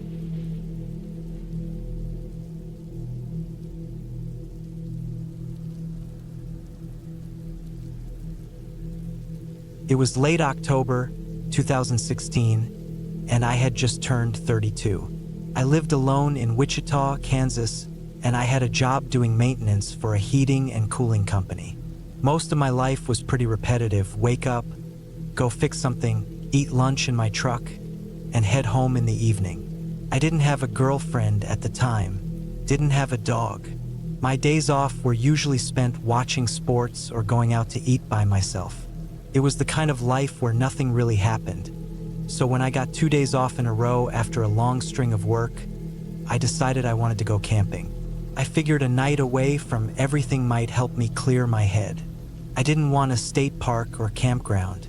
I wanted somewhere quiet, isolated, a place where I could light a fire, drink a few beers, and just sit in silence. I remembered this spot from when I was younger, out in the Flint Hills, a little over 2 hours from town. It wasn't anything official, just a stretch of public land where you could hike or set up a tent if you wanted. No running water, no marked trails. The kind of place that didn't show up on most maps. I'd only been there once before, with my older cousin when I was maybe 15. I remembered it being peaceful, with rolling hills and tall grass that moved like waves when the wind blew. There was a creek running through it, too cold, shallow, and steady. I loaded up my truck that Friday morning with the basics: tent, sleeping bag, camping stove, cooler with some food and beer, flashlight, extra clothes. I also packed my Glock 19. I wasn't expecting trouble, but when you're camping alone in the middle of nowhere, it just feels better to have it. I threw it in my duffel bag, just in case. It was already gray and cloudy when I left Wichita around 10 a.m. The forecast said rain that evening, but I figured I could get there early enough to set up camp before it got bad. I wasn't planning on staying more than one night. The drive out was quiet. Once I got off the main highways and into the gravel roads, I didn't see another car, just open country and a lot of sky. The wind started picking up around noon. I pulled into the edge of the public land right before 1 o'clock. There wasn't a gate or anything, just a narrow dirt path that wound between the hills and disappeared behind some trees. I followed it for a while until it was too rough to keep driving. I parked my truck beside a patch of dead trees and started walking with my gear. It was colder than I thought it would be. My breath came out in little clouds. The tall grass was stiff and dry, but it crunched under my boots like broken glass. I found a decent spot about a 15-minute walk in, a small clearing next to a drop-off overlooking the creek. There was an old fire ring made of rocks, probably left by other campers. I liked it. You could see far in every direction, and there weren't any signs of other people around. I set up my tent, gathered some wood, and had everything ready by around 3:30. The sky was darker now, and the wind had gotten sharp. It felt like something was creeping up behind the hills, like the weather was holding its breath. Around 5, it started to rain. Not heavy, just light and steady, like it was trying to decide if it wanted to get serious. I'd already gotten a fire going, and I sat under a tarp I'd rigged between a tree and a couple poles I brought. The flames hissed when the wind shifted and blew mist over them, but they held. I cracked open a beer and watched the fire dance. I sat like that for a long time, drinking and listening to the rain. It was peaceful, just the sounds of nature, wind in the grass, water dripping from the trees, the occasional snap from the fire. I wasn't thinking about work or bills or anything. I remember thinking it was probably the most relaxed I'd felt in months. Then, just after dark, maybe 7:30 or so, I heard something that didn't fit. It was faint at first, a low, steady crunching sound. I thought maybe it was just the wind dragging something through the grass, but it didn't stop. It had a pattern to it. It was footsteps, slow, deliberate ones, not an animal too heavy, too even.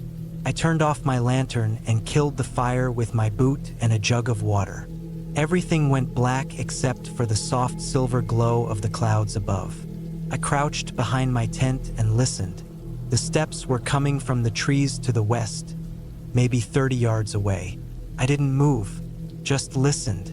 Then they stopped. Total silence. The rain tapped on the tarp and on the leaves, but everything else was still. I waited 5 minutes.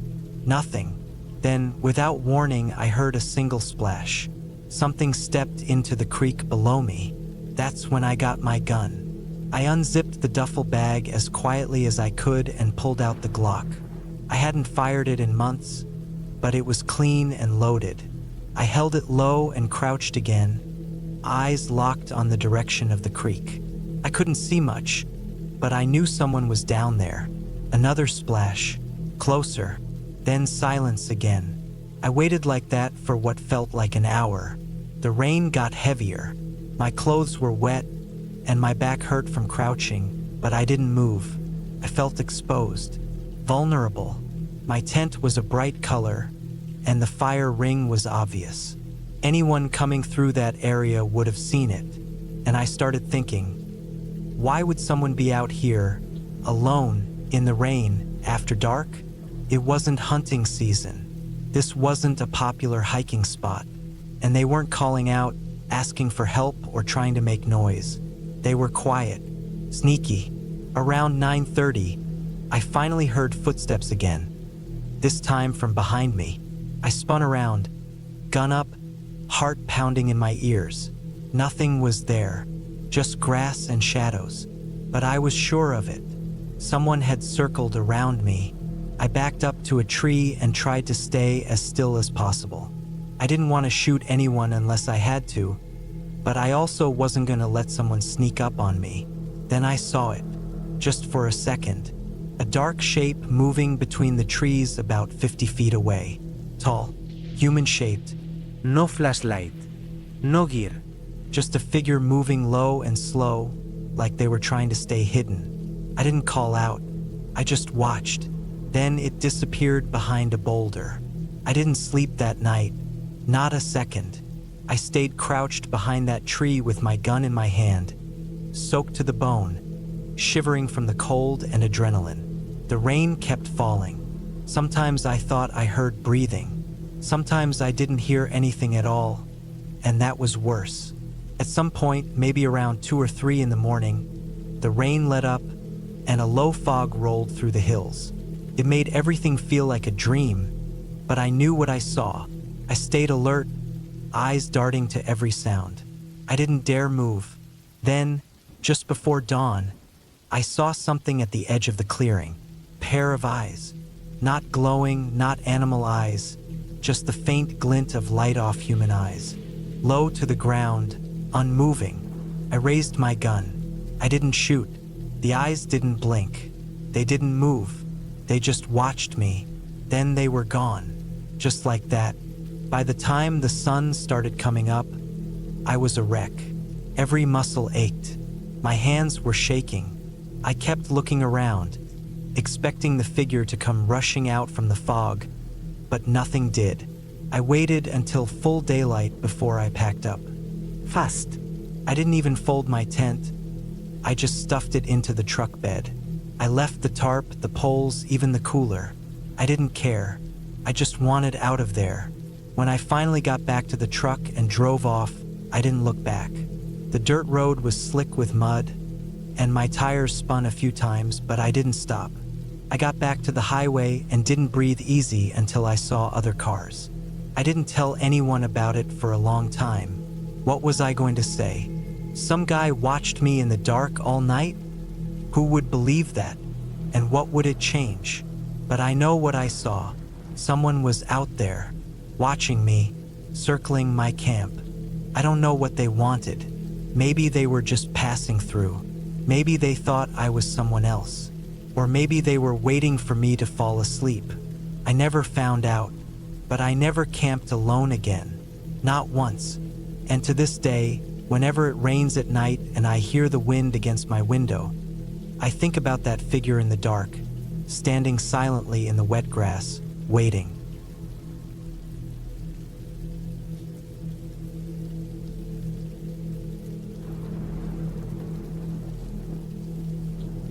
I was 31 when I made the decision to camp alone in a small overgrown graveyard on the outskirts of an old mining town in northern Idaho.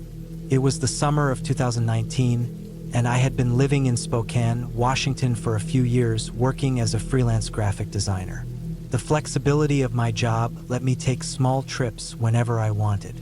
I was going through a phase where I craved solitude, real quiet, and raw nature, so I started doing short weekend solo camping trips in remote places. I'd been reading a forum where people talked about strange, offbeat locations to camp. Someone mentioned this forgotten cemetery near a dried-up creek bed west of Wallace, Idaho. It was an old miner burial site, long since abandoned. No maintenance, no fencing, no tourists, just rusted iron crosses, half-collapsed wooden markers, and wild brush reclaiming everything. A photo showed a few small markers half swallowed by weeds, with thick pine trees in the background. It looked grim and quiet. I felt drawn to it. I packed up my Jeep Friday afternoon, tent, tarp, sleeping bag, a small camping stove, a lantern, knife, compass, bear spray, and 2 gallons of water. I threw in an old .22 rifle, not because I expected to use it, but because being alone in the woods felt easier with it nearby. I left around 3 p.m. and arrived in Wallace just before sunset. From there, I followed a dirt road marked only with a weathered Forest Service sign. No name, no number. I drove about 5 miles into the forest, then took a narrow path off the main road that led deeper into the trees. I had the GPS coordinates from the forum, but they weren't precise. I relied on my printed topo map and dead reckoning to find it. The final mile I had to walk. The trail was barely visible. Thick underbrush slowed me down. I had to use a stick to knock aside spiderwebs strung between trunks. It smelled like pine needles and old wet earth. The forest was dense, the air still. There were no birds. It got dark fast. I had a headlamp, but I didn't use it until the last half hour. I finally spotted a few leaning wooden grave markers through the trees, almost like a shadow of a graveyard. No fence, no sign, Just a slight clearing with maybe 30 markers scattered unevenly in the brush, many of them rotting or tipped over. The ground was soft in places, more moss than grass. I set up my tent in a flat spot on the outer edge, away from the center of the graves. I didn't want to walk all over them. There was no moon that night. I cooked a quick meal, rice and beans, ate by lantern light and sipped a beer. The silence was absolute. Even insects seemed to stay away. I felt alert, a little jumpy. I told myself it was just the isolation. After cleaning up, I climbed into my sleeping bag around 10:30 p.m. and turned off the lantern. The first few hours were uneventful. I lay awake a while, listening to every small sound. The forest creaked occasionally. A distant owl hooted, but it was nothing unusual. I dozed off sometime around midnight.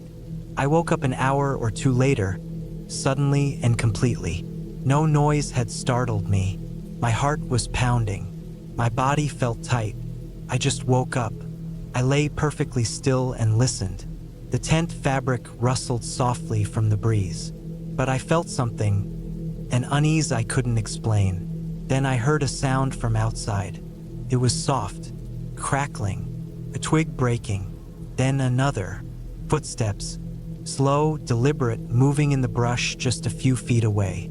I lay completely still, my ears straining. My first thought was a deer, maybe an elk, maybe even a bear. I didn't move. I didn't make a sound. The steps were too slow to be an animal.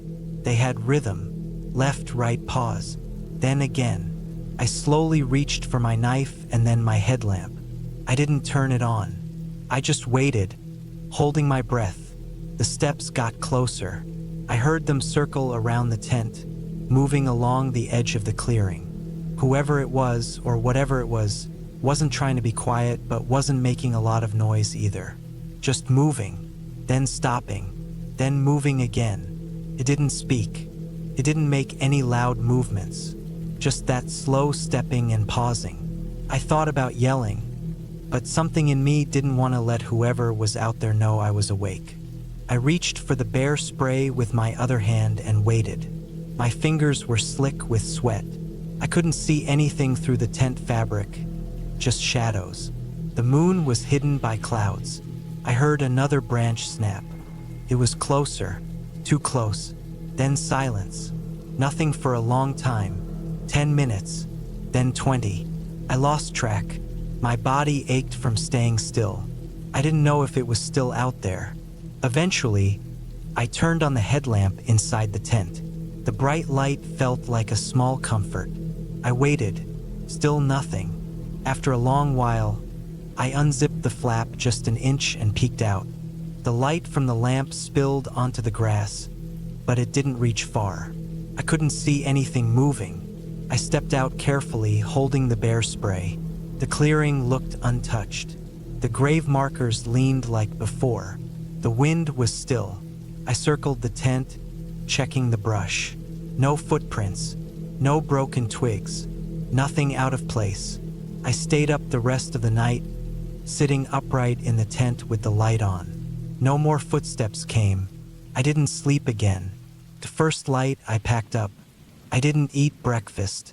I felt like something had watched me all night and just melted away at dawn. I walked the mile back to my Jeep fast, checking over my shoulder constantly. When I got to the car, I loaded everything and drove back toward Wallace without stopping. I didn't report anything. There wasn't anything to report. No crime, no proof, just footsteps. Weeks went by and I kept thinking about it. Couldn't shake it. So I went back online and searched the forum again. I looked through all the old threads. Someone else had commented on the graveyard spot. He mentioned going there alone once in 2015 and hearing someone walking around his tent around 1 a.m. He left before dawn and never went back. A different user said he found an old campsite in that area once with gear still there. Tent collapsed, food rotted, but no sign of anyone. That post was from 2017. It made me think of who else had been there, and why someone might have been walking through a forgotten cemetery in the middle of nowhere, long after dark. There were no houses, no trails, no reason for anyone to be nearby. Not unless they lived off-grid, or were watching people who came through. I've done solo trips since then, but I don't go back to Idaho. I never camp near cemeteries anymore, either. Even in daylight, I keep my guard up, because the thing that scared me most wasn't what I saw, it was what I didn't. Whoever was out there that night stayed hidden, quiet, close, maybe just watching, maybe waiting, and that's worse than anything I could imagine.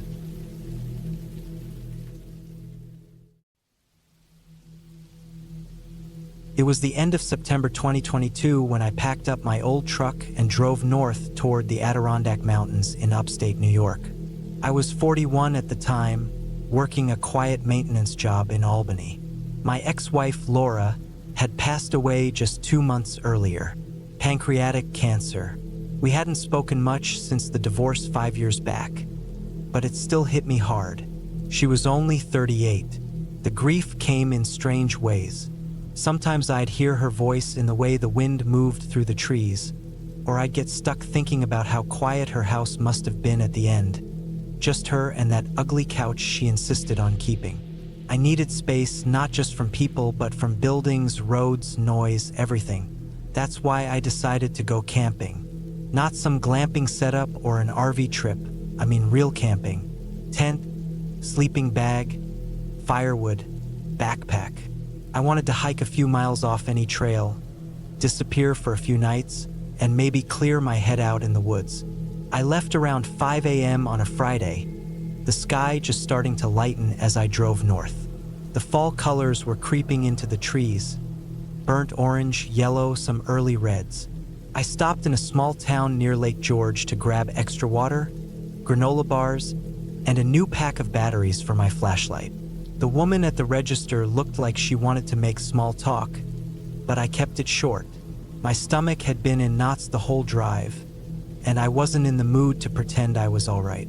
My plan was to head toward Faro Lake Wilderness. Not the most isolated spot in New York, but you could still get real deep in there if you knew how to read a map. I did. I parked my truck in a small pull-off near Putnam Pond around 11 a.m., double-checked that I had my emergency GPS and everything I'd need, and started walking. By early afternoon, I was at least 6 miles in. No cell service. No voices.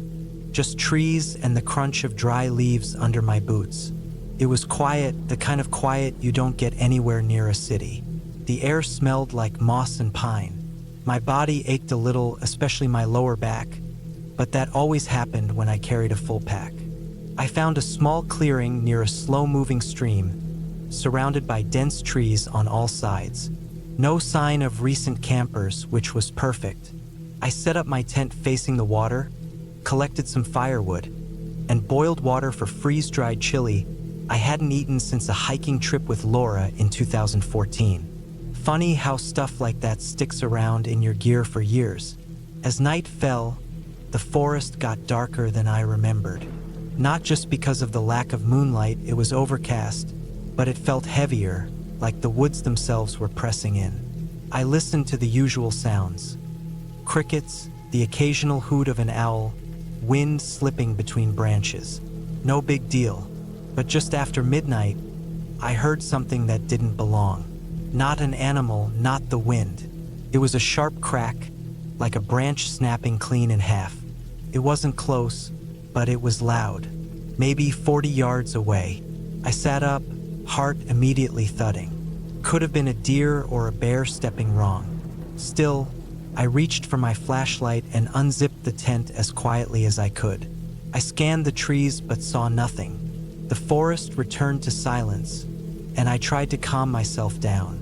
I stayed outside the tent for maybe 20 minutes, listening. Eventually, I convinced myself it was just some animal and went back inside. The next morning, I found something strange by the edge of the clearing. A small pile of rocks stacked about waist-high. 6 of them, each flat and round, perfectly balanced. I hadn't seen them there the day before. They weren't natural, someone had placed them. At first, I thought maybe I just missed it when I set up camp. but I'd walked the whole site looking for a good tent spot. I would have seen it. It unsettled me more than it probably should have.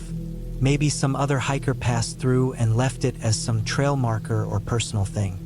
But why right next to my site? And why after I heard that sound? I didn't like it. I kicked the rocks down and tried to brush it off, but I kept thinking about how quiet the forest had gotten during the night, like something had been listening to me breathe. I hiked around most of the afternoon trying to clear my head. The trees were tighter in some areas, and a few times I thought I heard movement behind me, but every time I turned around, nothing was there. Just the usual forest noise. Still, that sense of being watched stuck with me. That night, I kept the fire going longer and stayed awake as long as I could, hoping the flames would keep whatever was out there away. Around 2 a.m., I finally crawled into my sleeping bag and shut my eyes. That's when I heard the sound again. This time it wasn't a crack. It was something moving slow, careful steps through dead leaves. The steps circled the tent once. Not fast, not heavy, but I swear I could hear breathing. Not the kind of snorting you get from a deer. This was longer, steadier, human. I stayed frozen in my bag, eyes wide, my flashlight gripped tight in one hand, a knife in the other. I didn't breathe. The steps stopped just behind my tent, maybe 2 feet away. Then nothing. No retreating steps. No more breathing. Just silence. After what felt like an hour, I finally forced myself to crawl out, blade in hand. I walked the entire clearing, heart racing so hard I felt sick. No one was there. No prints. No gear. Nothing. But when I circled back toward the fire pit, I saw it. Another stack of rocks. Smaller this time, maybe 3 high, right where I'd kicked the first pile down that morning. I didn't sleep the rest of the night. The next morning, I packed everything. I was done. I'd wanted solitude, not paranoia. I started hiking back the same route I came in, trying not to turn around every few minutes. About a mile in, I noticed something I hadn't seen before. Tree bark stripped about 5 feet up, the raw wood beneath slashed deep in a vertical line. At first I thought maybe a bear, but the marks were too clean, too straight. Knife marks. I found more of them as I kept walking. For different trees along the trail back, all stripped the same way. I picked up my pace. By early afternoon, I was back near the pond where I parked. My truck was still there, but something was wrong. As I got closer, I saw that the back door was wide open. I never leave it open. I hadn't left anything inside, so I doubted anything was stolen. Still, I checked the inside. Nothing missing, but something had definitely been in there. The floor mat was twisted up, and there was a faint smell of wet earth, like someone had climbed in with muddy boots and just sat there. I drove home without stopping. That night, I triple-checked all my doors and windows. I slept with the light on. For days, I couldn't shake the feeling that someone had followed me. I started to think about those stacked rocks. I looked them up. Some hikers do it for trail markers, others as art. But the way those ones appeared, silent and perfect, felt like a message. Or a warning. A week later, I got curious. I shouldn't have, but I did. I went online and searched through camping forums, looking up that area, Faro Lake, Putnam Pond, off-trail camping. I found an old thread from 2017. A guy described a similar experience. Rocks showing up at his site, footsteps at night, the sense of being watched. He'd gone in alone just like me. He never responded to any follow-up posts. I haven't been camping since. I moved apartments about 6 months after the trip, closer to a more populated area. I don't go hiking anymore, not even local trails. I still don't know who or what was out there, but I know it wasn't an animal. I know someone came close enough to my tent to leave those rocks. I know they circled me at night, and I know they got inside my truck.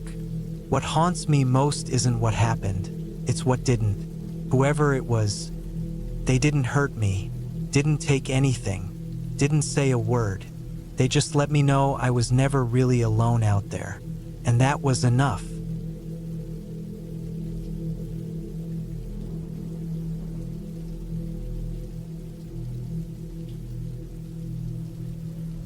I was 32 years old the first time I decided to go solo camping for real. I'd done plenty of overnighters before, a few longer hikes with buddies, but always with someone around. This time I wanted something different. I wanted the quiet. I wanted the cold. I wanted to hear the sound of the rain hitting the trees without anybody else there to ruin it. I didn't know it was going to be one of the longest nights of my life. It was early October of 2022. I had taken a few days off work just to get away from the noise of everything. My job in Chicago had been wearing me down for a while. Too much time in front of a screen, too many meetings, too many people constantly needing something. I'd bought a new tent, one of those lightweight two-person jobs that you could carry up a mountain. I had my pack, my stove, my food sealed and bagged up, extra layers, my GPS, map, compass, bear spray. Everything I'd need to be on my own for 3 nights. I wasn't a survivalist, just careful. I drove out to a place called Selby Hollow, deep in northern Wisconsin. Not a state park, not even a recognized trailhead. Just miles of public forest land that wasn't visited much. I'd seen it marked on some topo maps I'd downloaded earlier that year. Old logging roads, thick undergrowth, little foot traffic. My kind of spot. I parked my truck at the end of a gravel road that disappeared into a stand of pine trees and locked it up behind a cattle gate. There were no buildings nearby, no farms or homes for at least a few miles. I slung on my pack and walked north along a washed-out trail that barely showed up under the fallen leaves.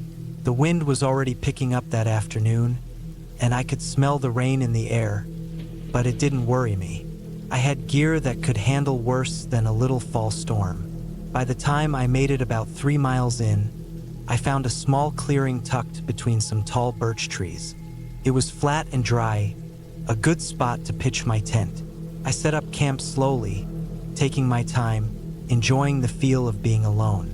I made a small dinner from a pouch, set up my tarp, and watched the sky darken. By 7, I could already hear thunder rolling in from the west, low and heavy, and I knew it was going to be a wet night.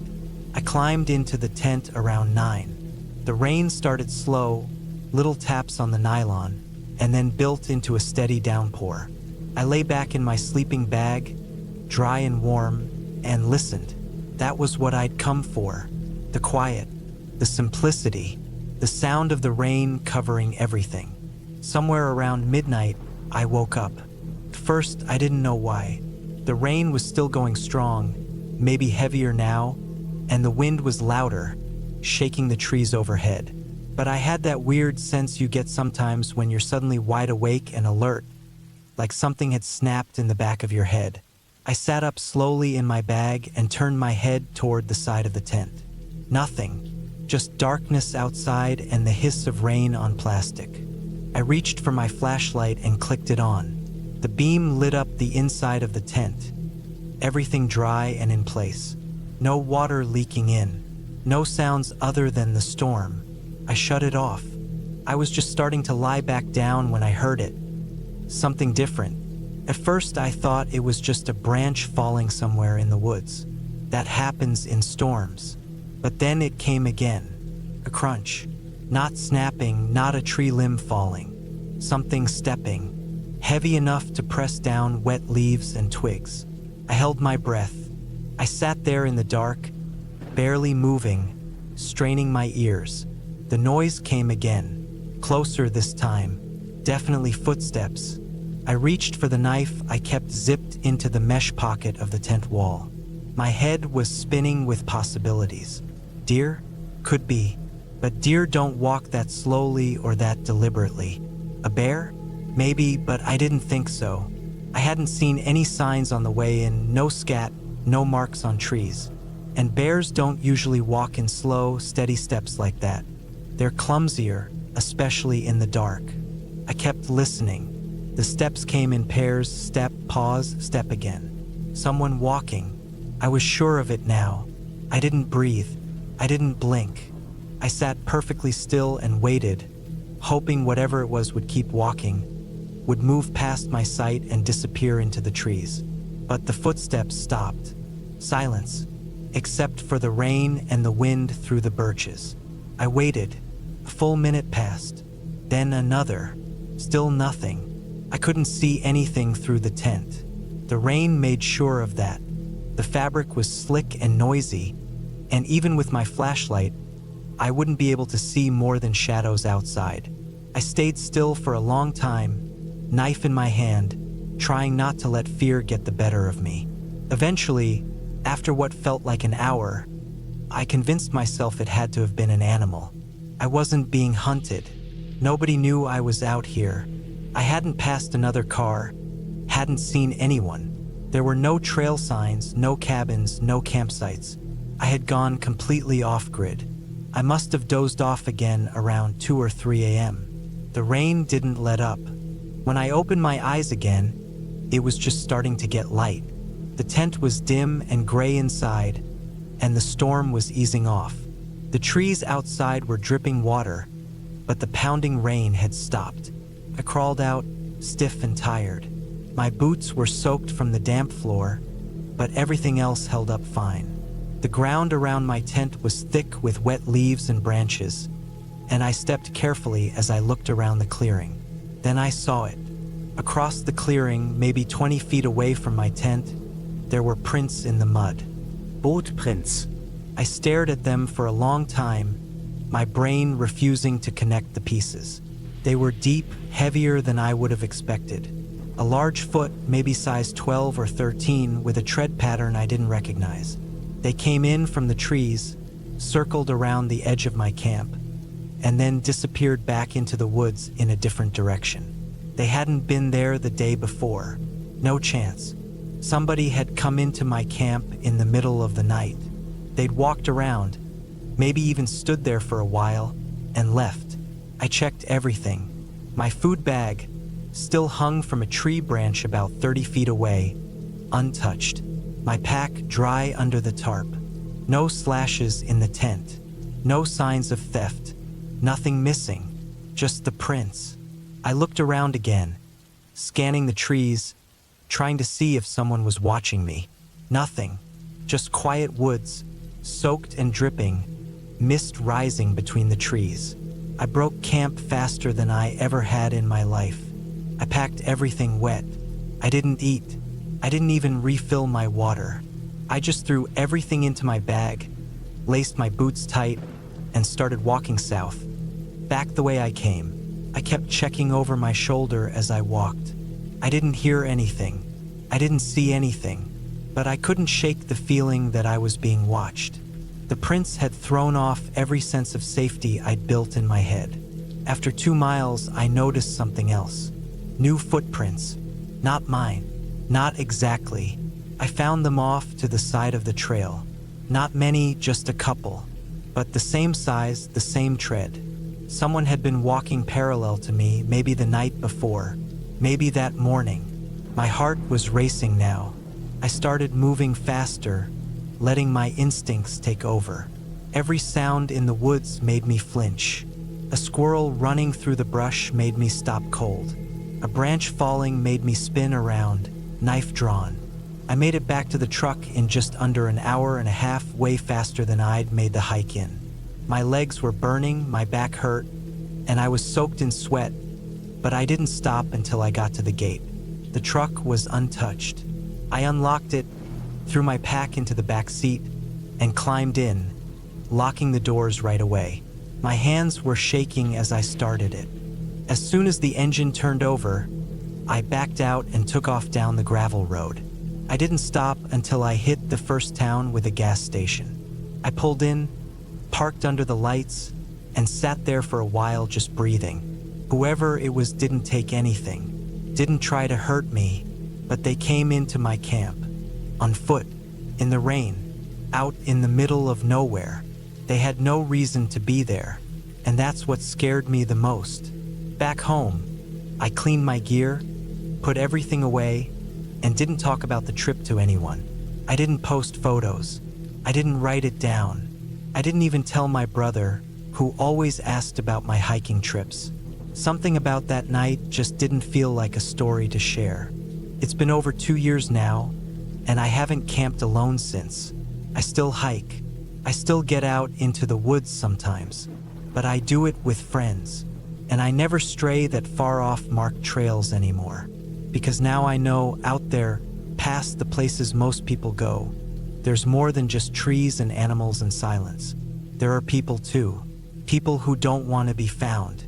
People who walk through the woods in the middle of the night, even when it's pouring rain, and stop just outside your tent. And not all of them leave footprints behind.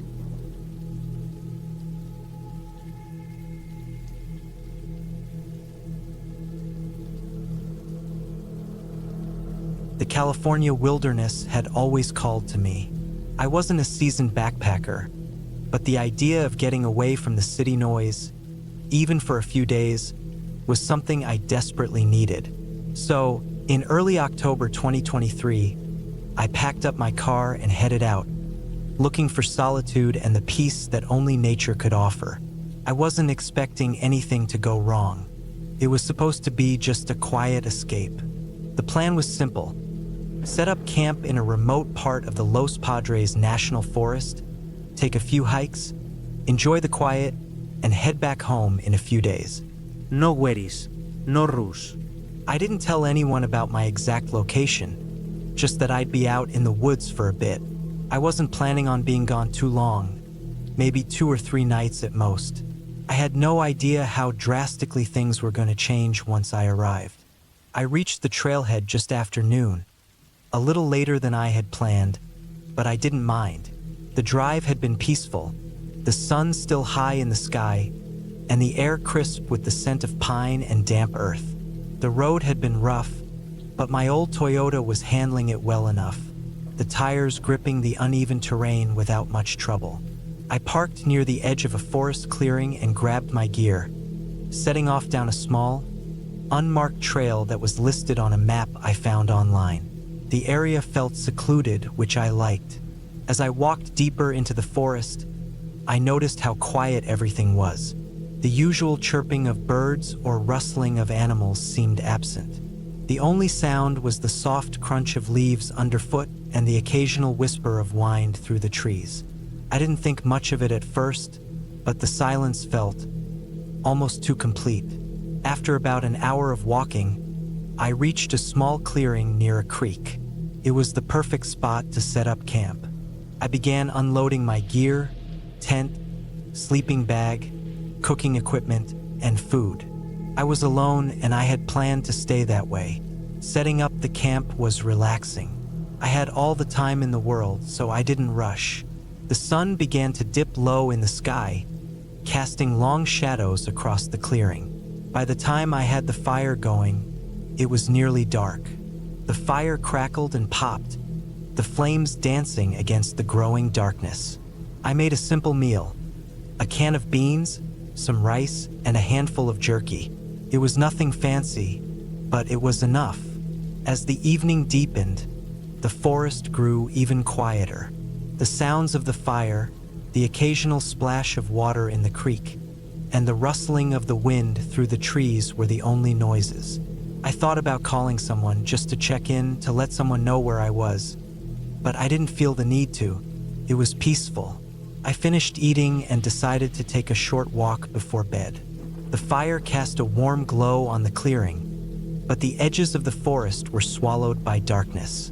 I grabbed a flashlight and headed down the trail a little, wanting to stretch my legs after the drive. The beam of the flashlight cut through the trees, illuminating the uneven path ahead. As I walked, I couldn't shake the feeling that I wasn't alone. It wasn't like I heard anything, but there was a strange, almost oppressive stillness around me. The kind of stillness that made you feel like you were being watched. I kept walking, trying to shake off the sensation, but it lingered. It wasn't until I turned back toward the camp that I noticed something strange in the distance. Movement.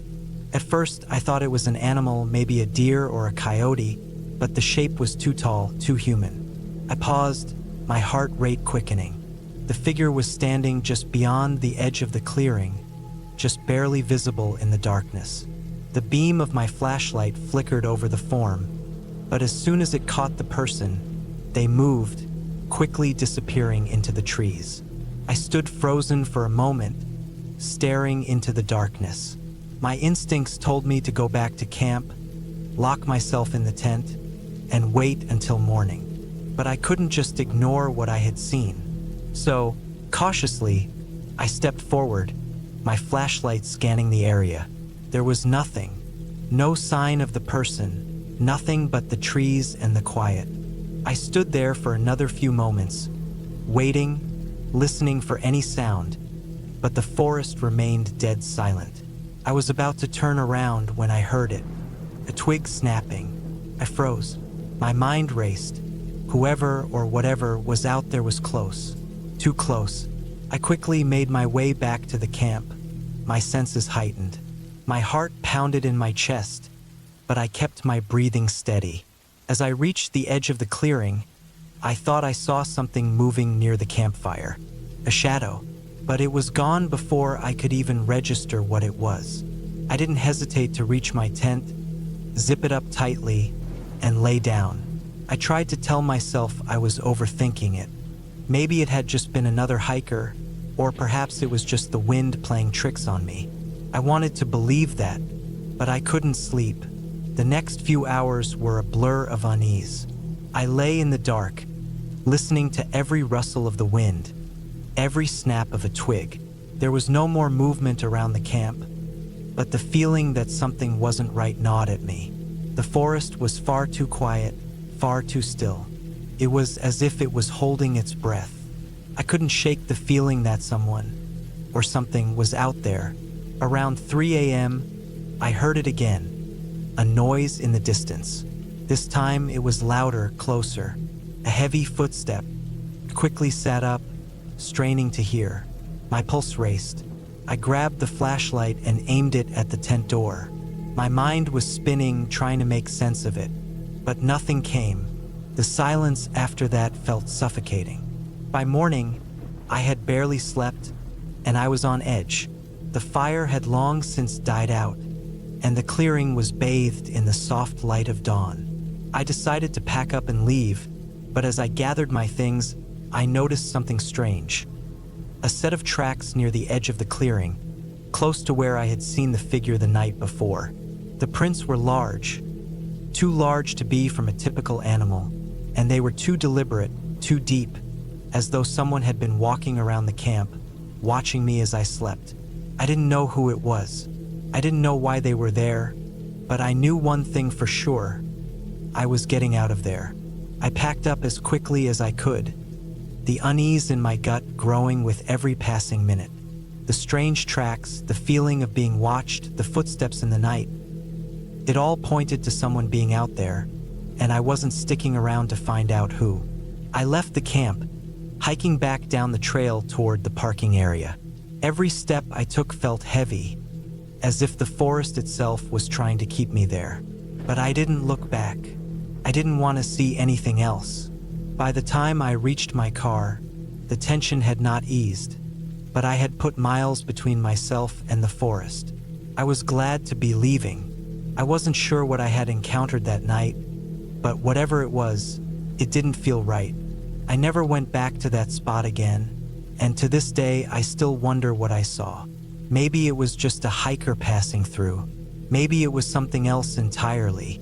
But one thing was clear, I wasn't alone out there, and I would never ignore that feeling again.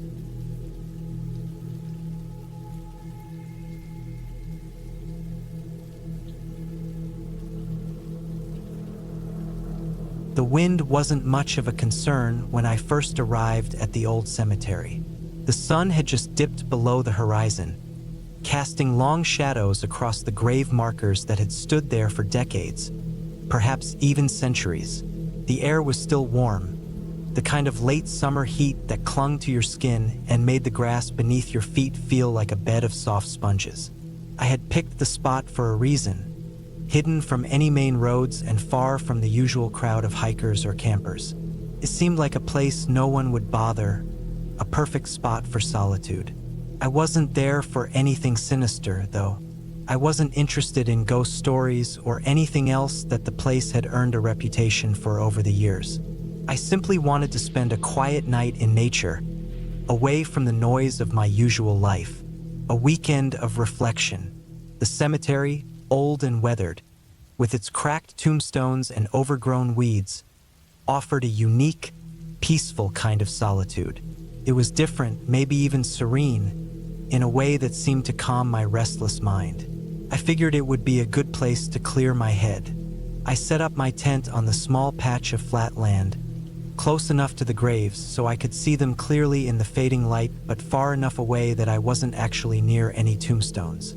I didn't want to tempt fate, or worse, give people the wrong impression. The last thing I needed was someone assuming I was trying to do something weird in a place like this. I unpacked my gear quickly, just a few things: a sleeping bag, some food, a flashlight, and a bottle of water. I wasn't planning on staying long, just a night to get away from everything. As I worked, the wind picked up slightly, rustling the trees around the cemetery. The leaves creaked and swayed in the breeze, and the smell of damp earth mixed with the faint scent of wildflowers. It was peaceful, in a strange way, but I couldn't shake the odd feeling that had been with me since I first stepped foot on the property. It wasn't fear exactly, but a sense of being watched, as though something or someone was paying attention to me from the shadows. I shrugged it off, assuming it was just my overactive imagination. After all, I was alone in a graveyard at night. It was only natural to feel a little uneasy, right? As the darkness crept in, I decided to start a small fire. The cemetery was in a remote enough location that I wasn't worried about attracting attention, and I figured a fire would add some warmth to the cool night air. I used a few dry twigs and some lighter fluid to get it started. The crackling of the fire filled the air, the only sound that cut through the silence of the night. The flames danced and flickered, casting long shadows against the nearby headstones. They seemed to come alive in the firelight, their worn engravings etched deep into the stone, their meanings long forgotten. I sat back against a nearby tree, taking in the scene. The night was eerily quiet. Not a single animal could be heard. No crickets chirping, no rustling of leaves, nothing. Just the fire and the occasional whisper of the wind. I reached into my bag and pulled out a sandwich, chewing slowly as I watched the flames flicker. The firelight provided just enough warmth to make the night bearable, but I could still feel the cold creeping in, especially as the minutes passed. Eventually, I decided it was time to turn in for the night.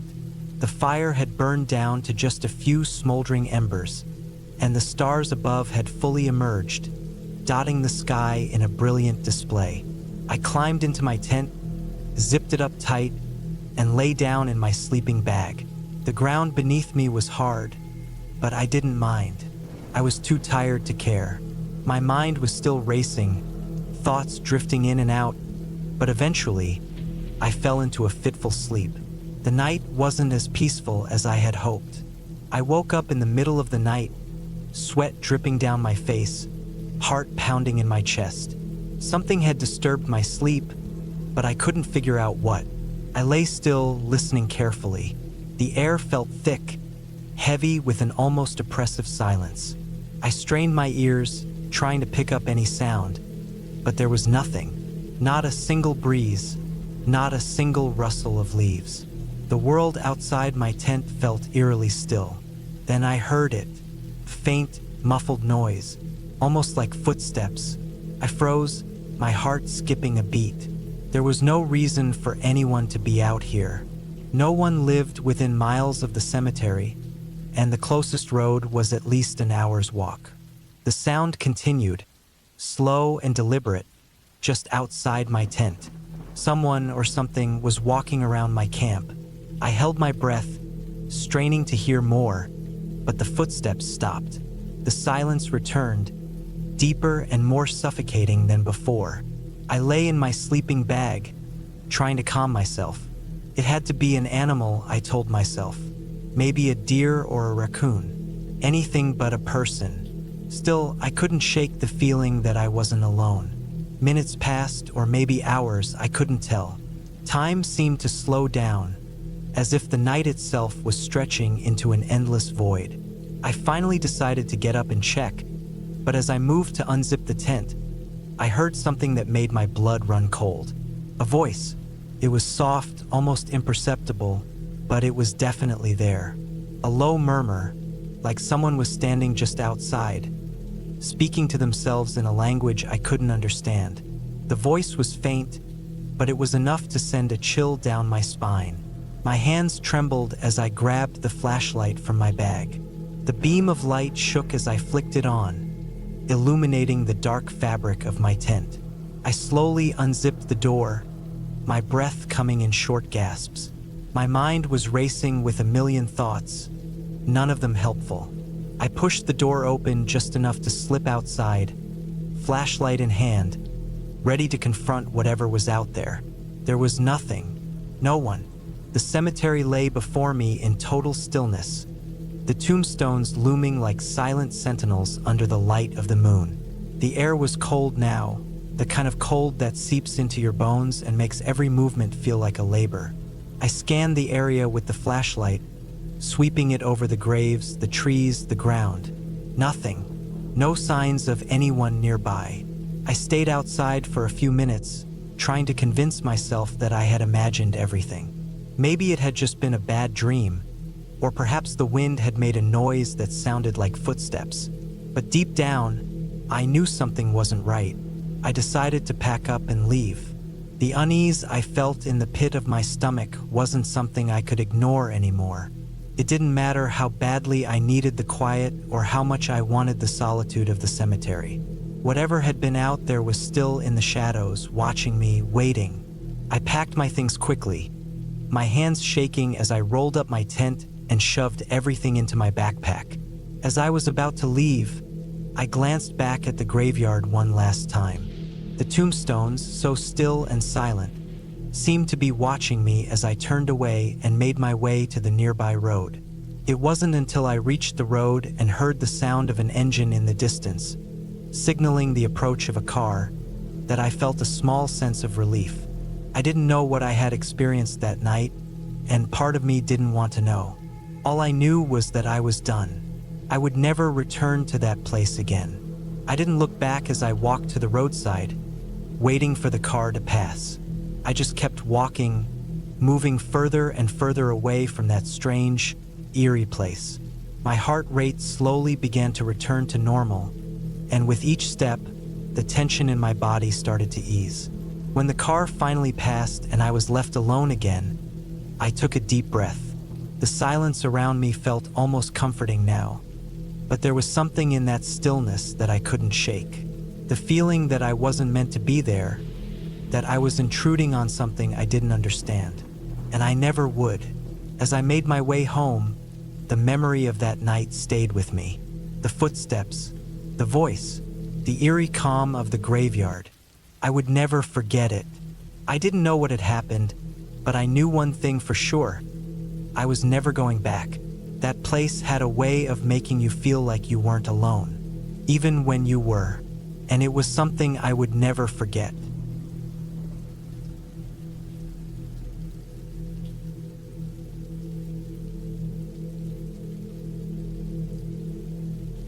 I don't know what made me decide to go camping that week. I wasn't the type who did it often, and I'd never done it alone before. But something in me, maybe the stress at work or just feeling burned out in the middle of a long summer, told me I needed to get away from everything. I lived in Bordeaux at the time, a pretty busy city, and I craved something quieter, somewhere where I didn't have to hear cars or people every hour of the day. I'd found a spot online near a small village in Lati-Tigueran. Not a proper campsite, but an area of forest land that people sometimes used. It was technically legal to wild camp there as long as you respected the land and didn't make a mess. It wasn't far from a small river, and it looked peaceful in the photos I saw. The area didn't have cell service, but I figured that was part of the appeal. No emails, no calls. Just trees, the sound of water, and quiet. I packed up my car on a Tuesday morning. I had a decent little hatchback, loaded it with a tent, sleeping bag, camping stove, food, water, flashlight, knife, spare batteries, and a few other essentials. I brought a paperback too, something to read in the evenings, and a notebook for journaling.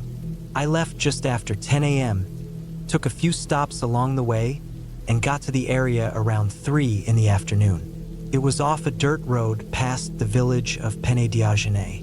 I parked by a cluster of bushes off the main track and hiked about 10 minutes through the forest until I found a flat clearing. Tall trees circled it, mostly oak and beech, and there was a gentle slope down to a thin stream. I couldn't hear any roads, and there were no signs of recent campers. It was perfect. I set up the tent, rolled out my mat and sleeping bag, then boiled some water for coffee. I had a folding chair with me, and I sat for a while just watching the shadows stretch across the ground. The air was warm, but not hot, and there were no mosquitoes yet, just the sound of birds and the wind in the trees. It felt good to be alone like that. I made pasta with a little portable burner around 7, 8, then cleaned everything up and locked up my food in a plastic container away from the tent. I wasn't worried about bears or anything, but still, it was good habit. The first night was uneventful. I heard an owl and something like a fox barking, but nothing close to camp. I slept fairly well, considering it was my first night alone in the woods. The next day was simple. I hiked around, explored the woods a bit, took photos of the stream, and sat under a tree writing in my notebook. Around late afternoon, I thought I saw someone walking far off through the trees. Maybe a hiker. Couldn't be sure. It was just a flash of movement, a figure that vanished behind a cluster of trunks. I didn't hear anything else, and no one came through. I told myself it was probably just a local walking their dog or another camper heading somewhere else. But that night, something felt different. Not wrong, not yet, just different. When I woke up around 2 a.m., I had to pee, so I unzipped the tent and stepped outside. The moon was full and bright enough that I didn't need my flashlight. I walked a bit away from the tent and handled my business. As I turned back, I scanned the tree line, and that's when I saw him. He was standing maybe 40 or 50 meters away, between two trees, not moving. I thought for a second that it was a tree stump or a shadow, but something about the shape was wrong. Too tall, too narrow. My heart started thudding before my mind even caught up. I squinted hard. It was definitely a person, just standing there, not moving, not saying anything. I stared for maybe 30 seconds, barely breathing. Then I whispered to myself that it had to be a trick of the light. I walked quickly back to the tent, zipped it closed, and sat inside with my knife in my hand for over an hour. I didn't sleep the rest of the night. I listened. Every tiny sound in the woods felt like footsteps, but nothing else happened. No voices, No lights. no movement near the tent. Eventually, sometime before dawn, I passed out from exhaustion. When I got up, I told myself I'd imagined it. I mean, it was late. I was half asleep. Maybe I had dreamed the whole thing. I almost packed up right then, but the rational side of me insisted it was nothing. Probably just someone out walking. Maybe a hunter or another camper who didn't realize I was nearby. I was just being paranoid. Still, the energy around me felt off that whole morning. I kept looking over my shoulder. Birds still chirped, and the sun came out, but I couldn't shake that feeling. I stayed close to camp, didn't wander far, and I kept my knife in my pocket. Late that afternoon, I found something that made my stomach twist. Behind a cluster of rocks about 30 meters from my tent, I saw what looked like a crushed soda can sticking out of the ground. When I pulled at it, I found an old, torn-up backpack. It had been partly buried, deliberately. There was a small pocket knife inside, a water bottle, and a notebook that had been ruined by rain. The bag was dirty and ripped in one corner. like someone had ditched it in a hurry. I didn't know what to think. It looked like it had been there for weeks, maybe months. The notebook's ink had bled out completely, so I couldn't read anything. I left it alone and backed away. That night, I didn't cook. I ate some granola and dried fruit from a bag and sat quietly in my tent. I didn't turn on a light, just sat in the dark, listening. Around 10 p.m., I heard twigs snapping. Then again, closer, not animals. I know the sound of a deer or a fox or even a boar. This was slow, deliberate movement. Human, the kind of noise someone makes when they don't care if you hear them or want you to hear them. I held my breath. Then I saw the beam of a flashlight move through the trees.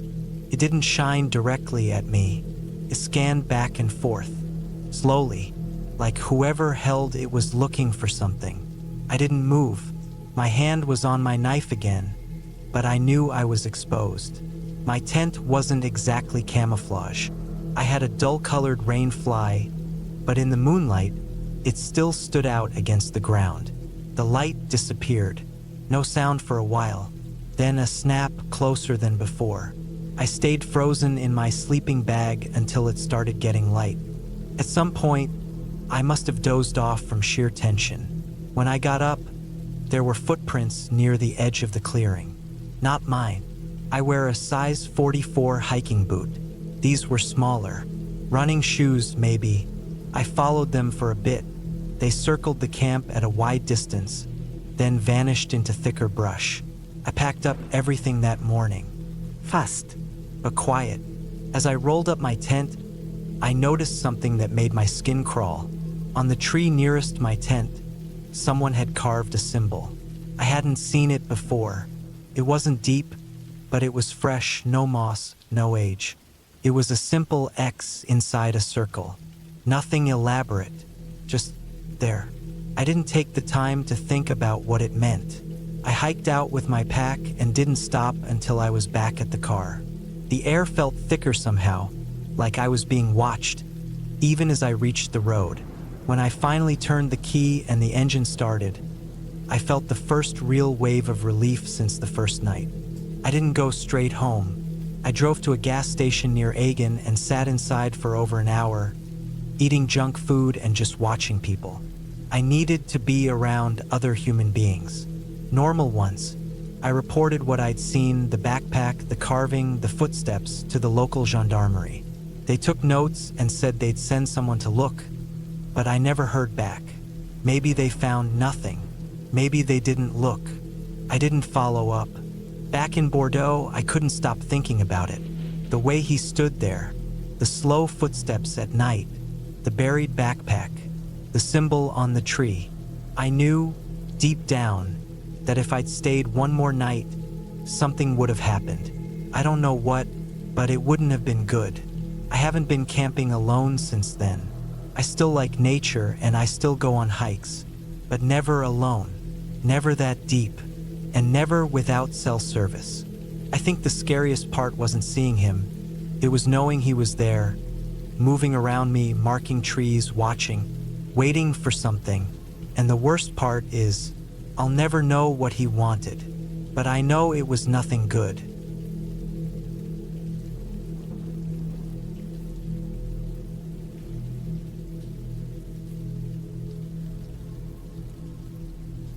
I was 31 the summer I decided to take a long camping trip through the San Rafael Swell region in Utah. It was 2021. I'd spent the last 5 years in Denver working for a private construction firm, mostly office work by then, and I felt like I needed to unplug from everything: cell phones, schedules, traffic, people. I'd grown up hiking and camping with my uncle in the desert and Red Rock areas, so I had some experience with off-grid travel and solo camping.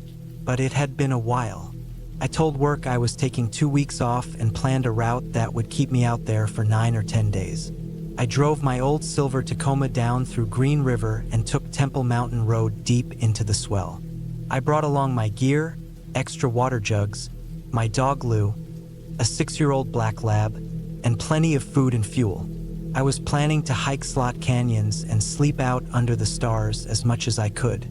I had no cell reception once I got 30 miles from the nearest town. That was the point. The first 2 days went well. The heat in late July was brutal during the afternoon, but I managed by hiking early and resting under shade when the sun was highest. I stuck mostly to known trails. Lou stayed close, always sniffing around or sleeping beside me at camp. Nothing unusual. Every sound at night, a coyote howl, a rustle of brush. I chalked up to the desert doing what it always does.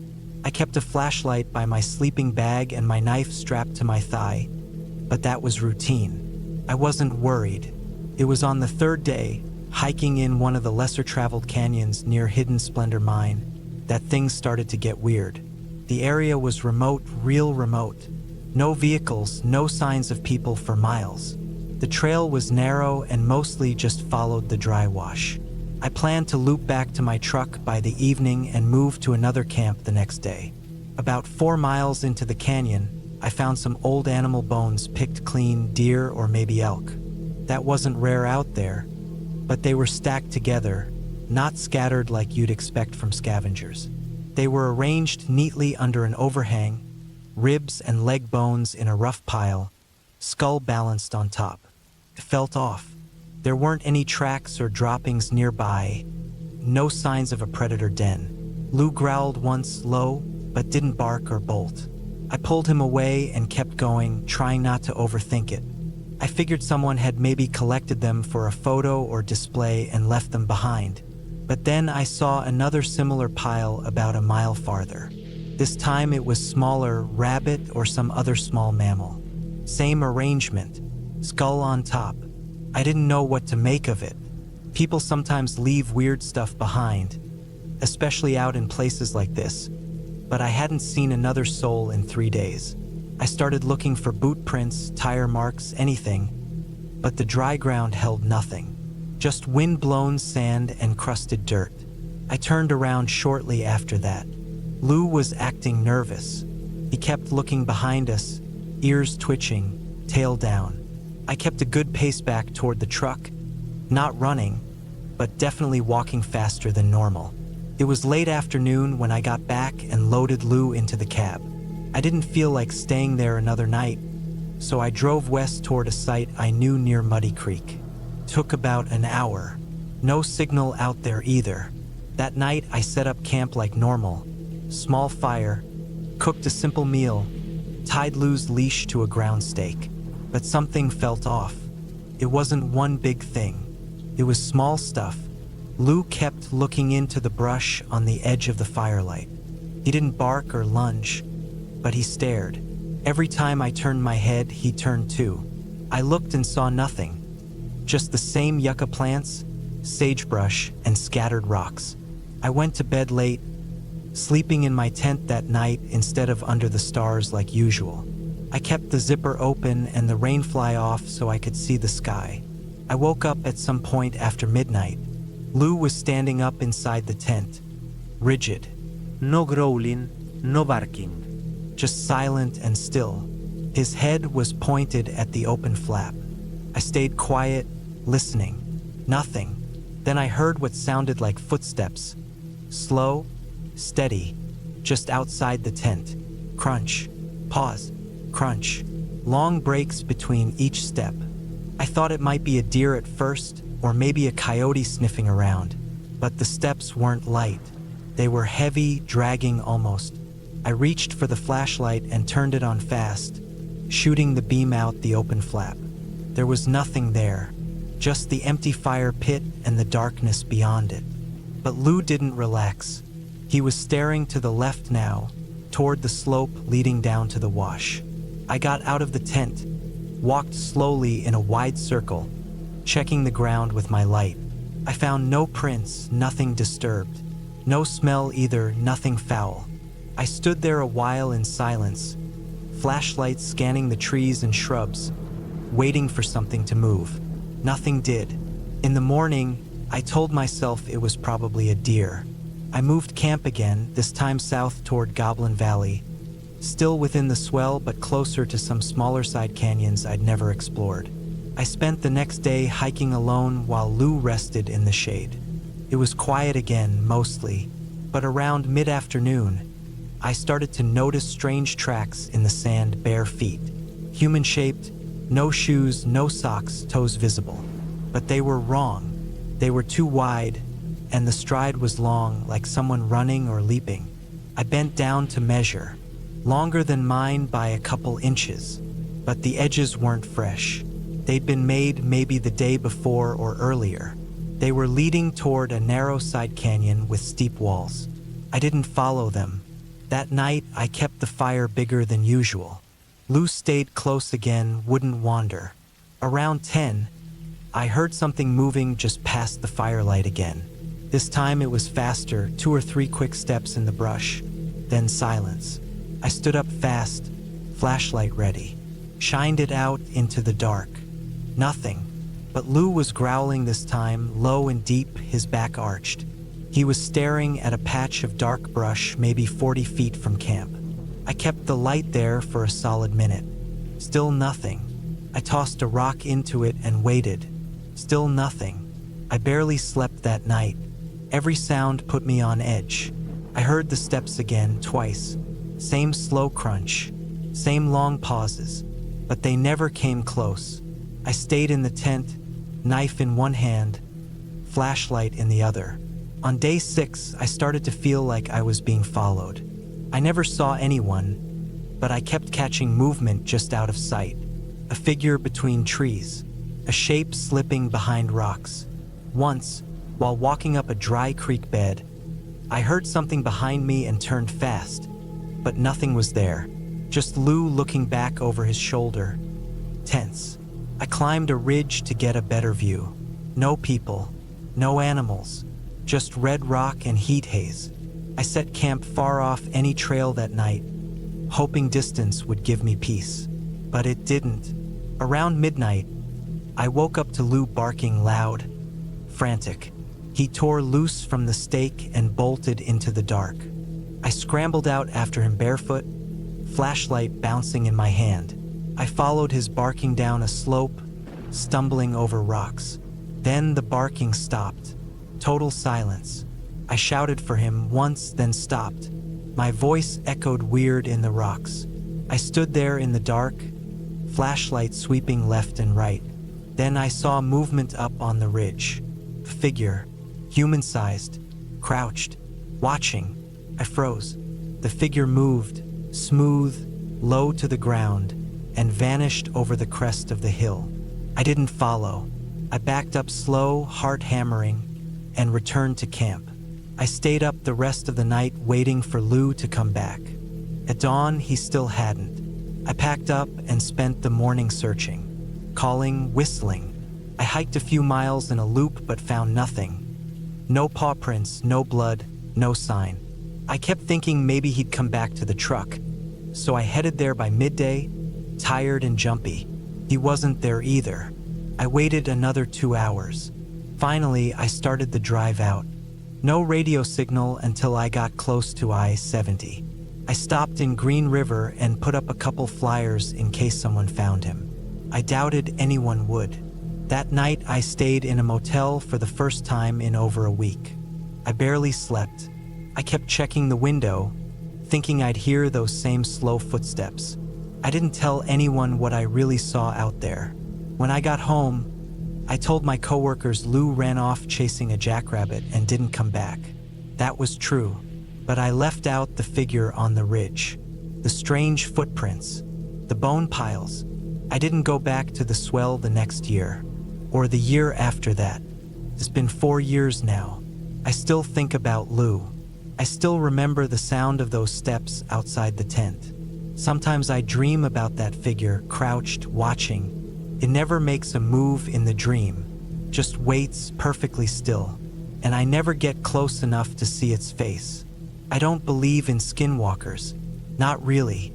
Not the Navajo stories, not the folklore. But I do believe there are people out there who live differently, who live off the grid, far away, in places no one checks. People who watch more than they speak. People who follow. And whatever that thing was, whatever I saw out there, it wasn't a ghost. It wasn't a demon. It was real. and it still might be out there, watching someone else now, waiting, like it waited for me.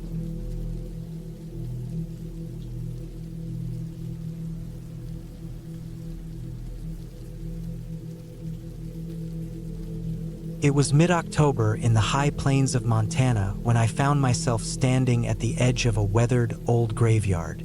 The wind cut through the trees, carrying with it the scent of damp earth and decaying leaves.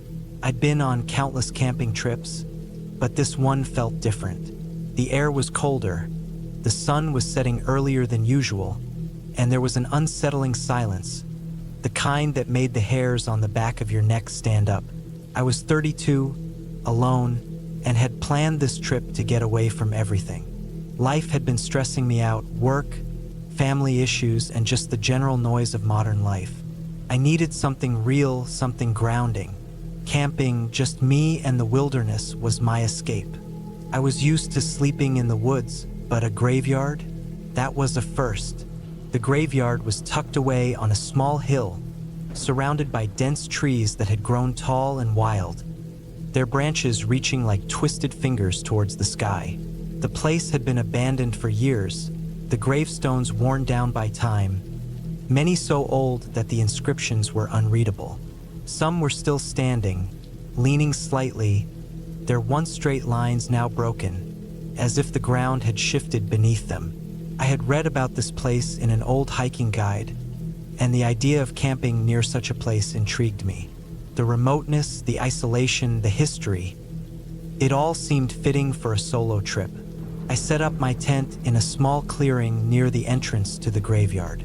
It was a simple two-person tent, lightweight but reliable. I didn't plan to spend much time in it. Anyway, my goal was to be out in the open, under the stars, far from the noise of civilization. I had brought a small campfire kit with me, a few provisions, and my camera, just in case I stumbled upon something worth photographing. It was almost dark when I finished setting up, and the evening air was growing colder. As the last light of day faded, the graveyard took on a strange atmosphere. The wind had picked up, howling through the trees, sending dry leaves skittering across the ground. The graves themselves stood in stark contrast to the emptiness of the space. Some of them were overgrown with ivy, their once pristine headstones now covered in moss and grime. The silence was oppressive, broken only by the occasional rustle of the wind through the trees. I decided to take a walk through the graveyard, just to get a feel for the place. As I walked, I noticed how eerie it felt. The ground was uneven, and every step seemed to make a sound that echoed louder than it should. The low, dull rumble of thunder began in the distance, adding to the unsettling vibe. I could feel the weight of the history around me. How many people had been buried here? What lives had they led? Had they felt the same chill in the air as I did now? After a few minutes of walking, I found a small, crumbling stone bench. It wasn't much, but it offered a nice view of the old graves, and I figured it would be a good place to sit and take in the moment. The sky above was darkening quickly, the clouds thickening, but I didn't mind. There was something strangely peaceful about it, despite the odd atmosphere. The sound of a branch snapping behind me made me jump. I turned, half expecting to see an animal, maybe a fox or a deer, but there was nothing, just the wind. I stood up quickly, brushing off the unease that suddenly crept over me. It was nothing. I told myself that, but the feeling didn't go away. It lingered, like a cold hand on the back of my neck. I turned around, scanning the trees behind me, but still, I saw nothing. Only the graveyard, silent and still, stretching out before me. My heart was beating faster than it should have been, and my palms were starting to sweat. I had been alone in the wilderness many times, but this place was different. The atmosphere was thick with something I couldn't name. I decided it was time to head back to camp. As I walked back toward the edge of the graveyard, I couldn't shake the feeling that I was being watched. The hairs on my arms stood up, and I could feel the weight of someone or something behind me. But every time I glanced over my shoulder, the trees were still, the graves unmoving. Still, the unease grew. I quickened my pace, practically jogging back to my tent. I reached my camp and, feeling more than a little unsettled, immediately began to build a small fire. The flames crackled to life, providing warmth and light against the encroaching darkness. I set up my small camp stove and heated some canned beans, trying to push the feeling out of my mind. But no matter how hard I tried, the eerie sense of being watched lingered. As I ate, I kept glancing over at the graveyard. It was just a graveyard, right? Nothing strange about it. But the way the gravestones seemed to loom in the fading light, how the wind whispered through the branches of the trees, it all made me feel like something wasn't quite right. The firelight danced around the campsite, casting flickering shadows that stretched and twisted on the ground. The rain started falling softly at first, a gentle patter on the ground that quickly picked up into a steady drizzle. I crawled into my tent to wait out the rain, feeling a little safer inside the small, enclosed space. I pulled my sleeping bag tight around me, hoping that sleep would come quickly, but the sound of the rain on the tent was only making me more anxious. Around midnight, I woke up to a strange sound, a low, dragging noise coming from outside my tent. My heart skipped a beat. At first, I thought it might be the wind or an animal, but this was different. It wasn't natural. It was too deliberate.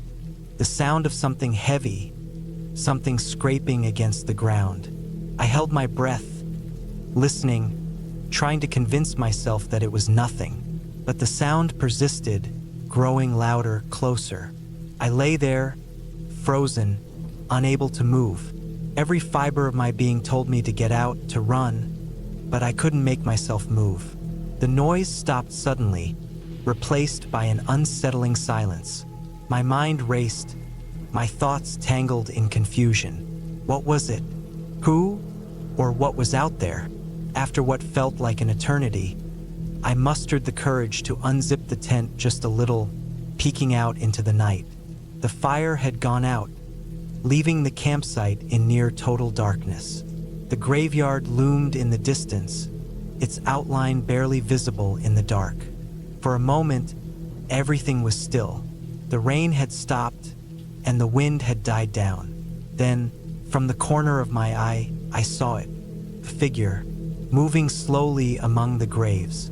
My breath caught in my throat, and my heart pounded in my chest. The figure was tall, cloaked in shadow, barely distinguishable from the night itself. It moved with a deliberate slowness, as if it was aware of my gaze but didn't care. I slammed the tent flap shut and sat back against the wall of the tent, my chest heaving as panic set in. What was that? Who was out there? The sound of my own breathing felt too loud in the silence. My mind raced through every possibility. Maybe it was just some local, a person with an interest in the graveyard. Maybe it was just my imagination. But the figure had been real. I'd seen it with my own eyes. I didn't sleep that night.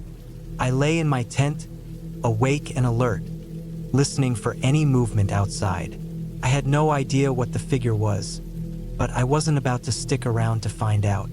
The next morning, I packed up my gear quickly, barely sparing a glance at the graveyard as I took down my tent and gathered my things.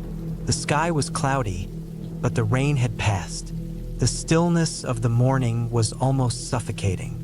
As I walked back down the trail, away from the graveyard, I glanced over my shoulder one last time. There was nothing there, just the empty graveyard, peaceful in the light of day. But the feeling that had plagued me the night before was still with me. Something had been there, something that shouldn't have been. I didn't look back again.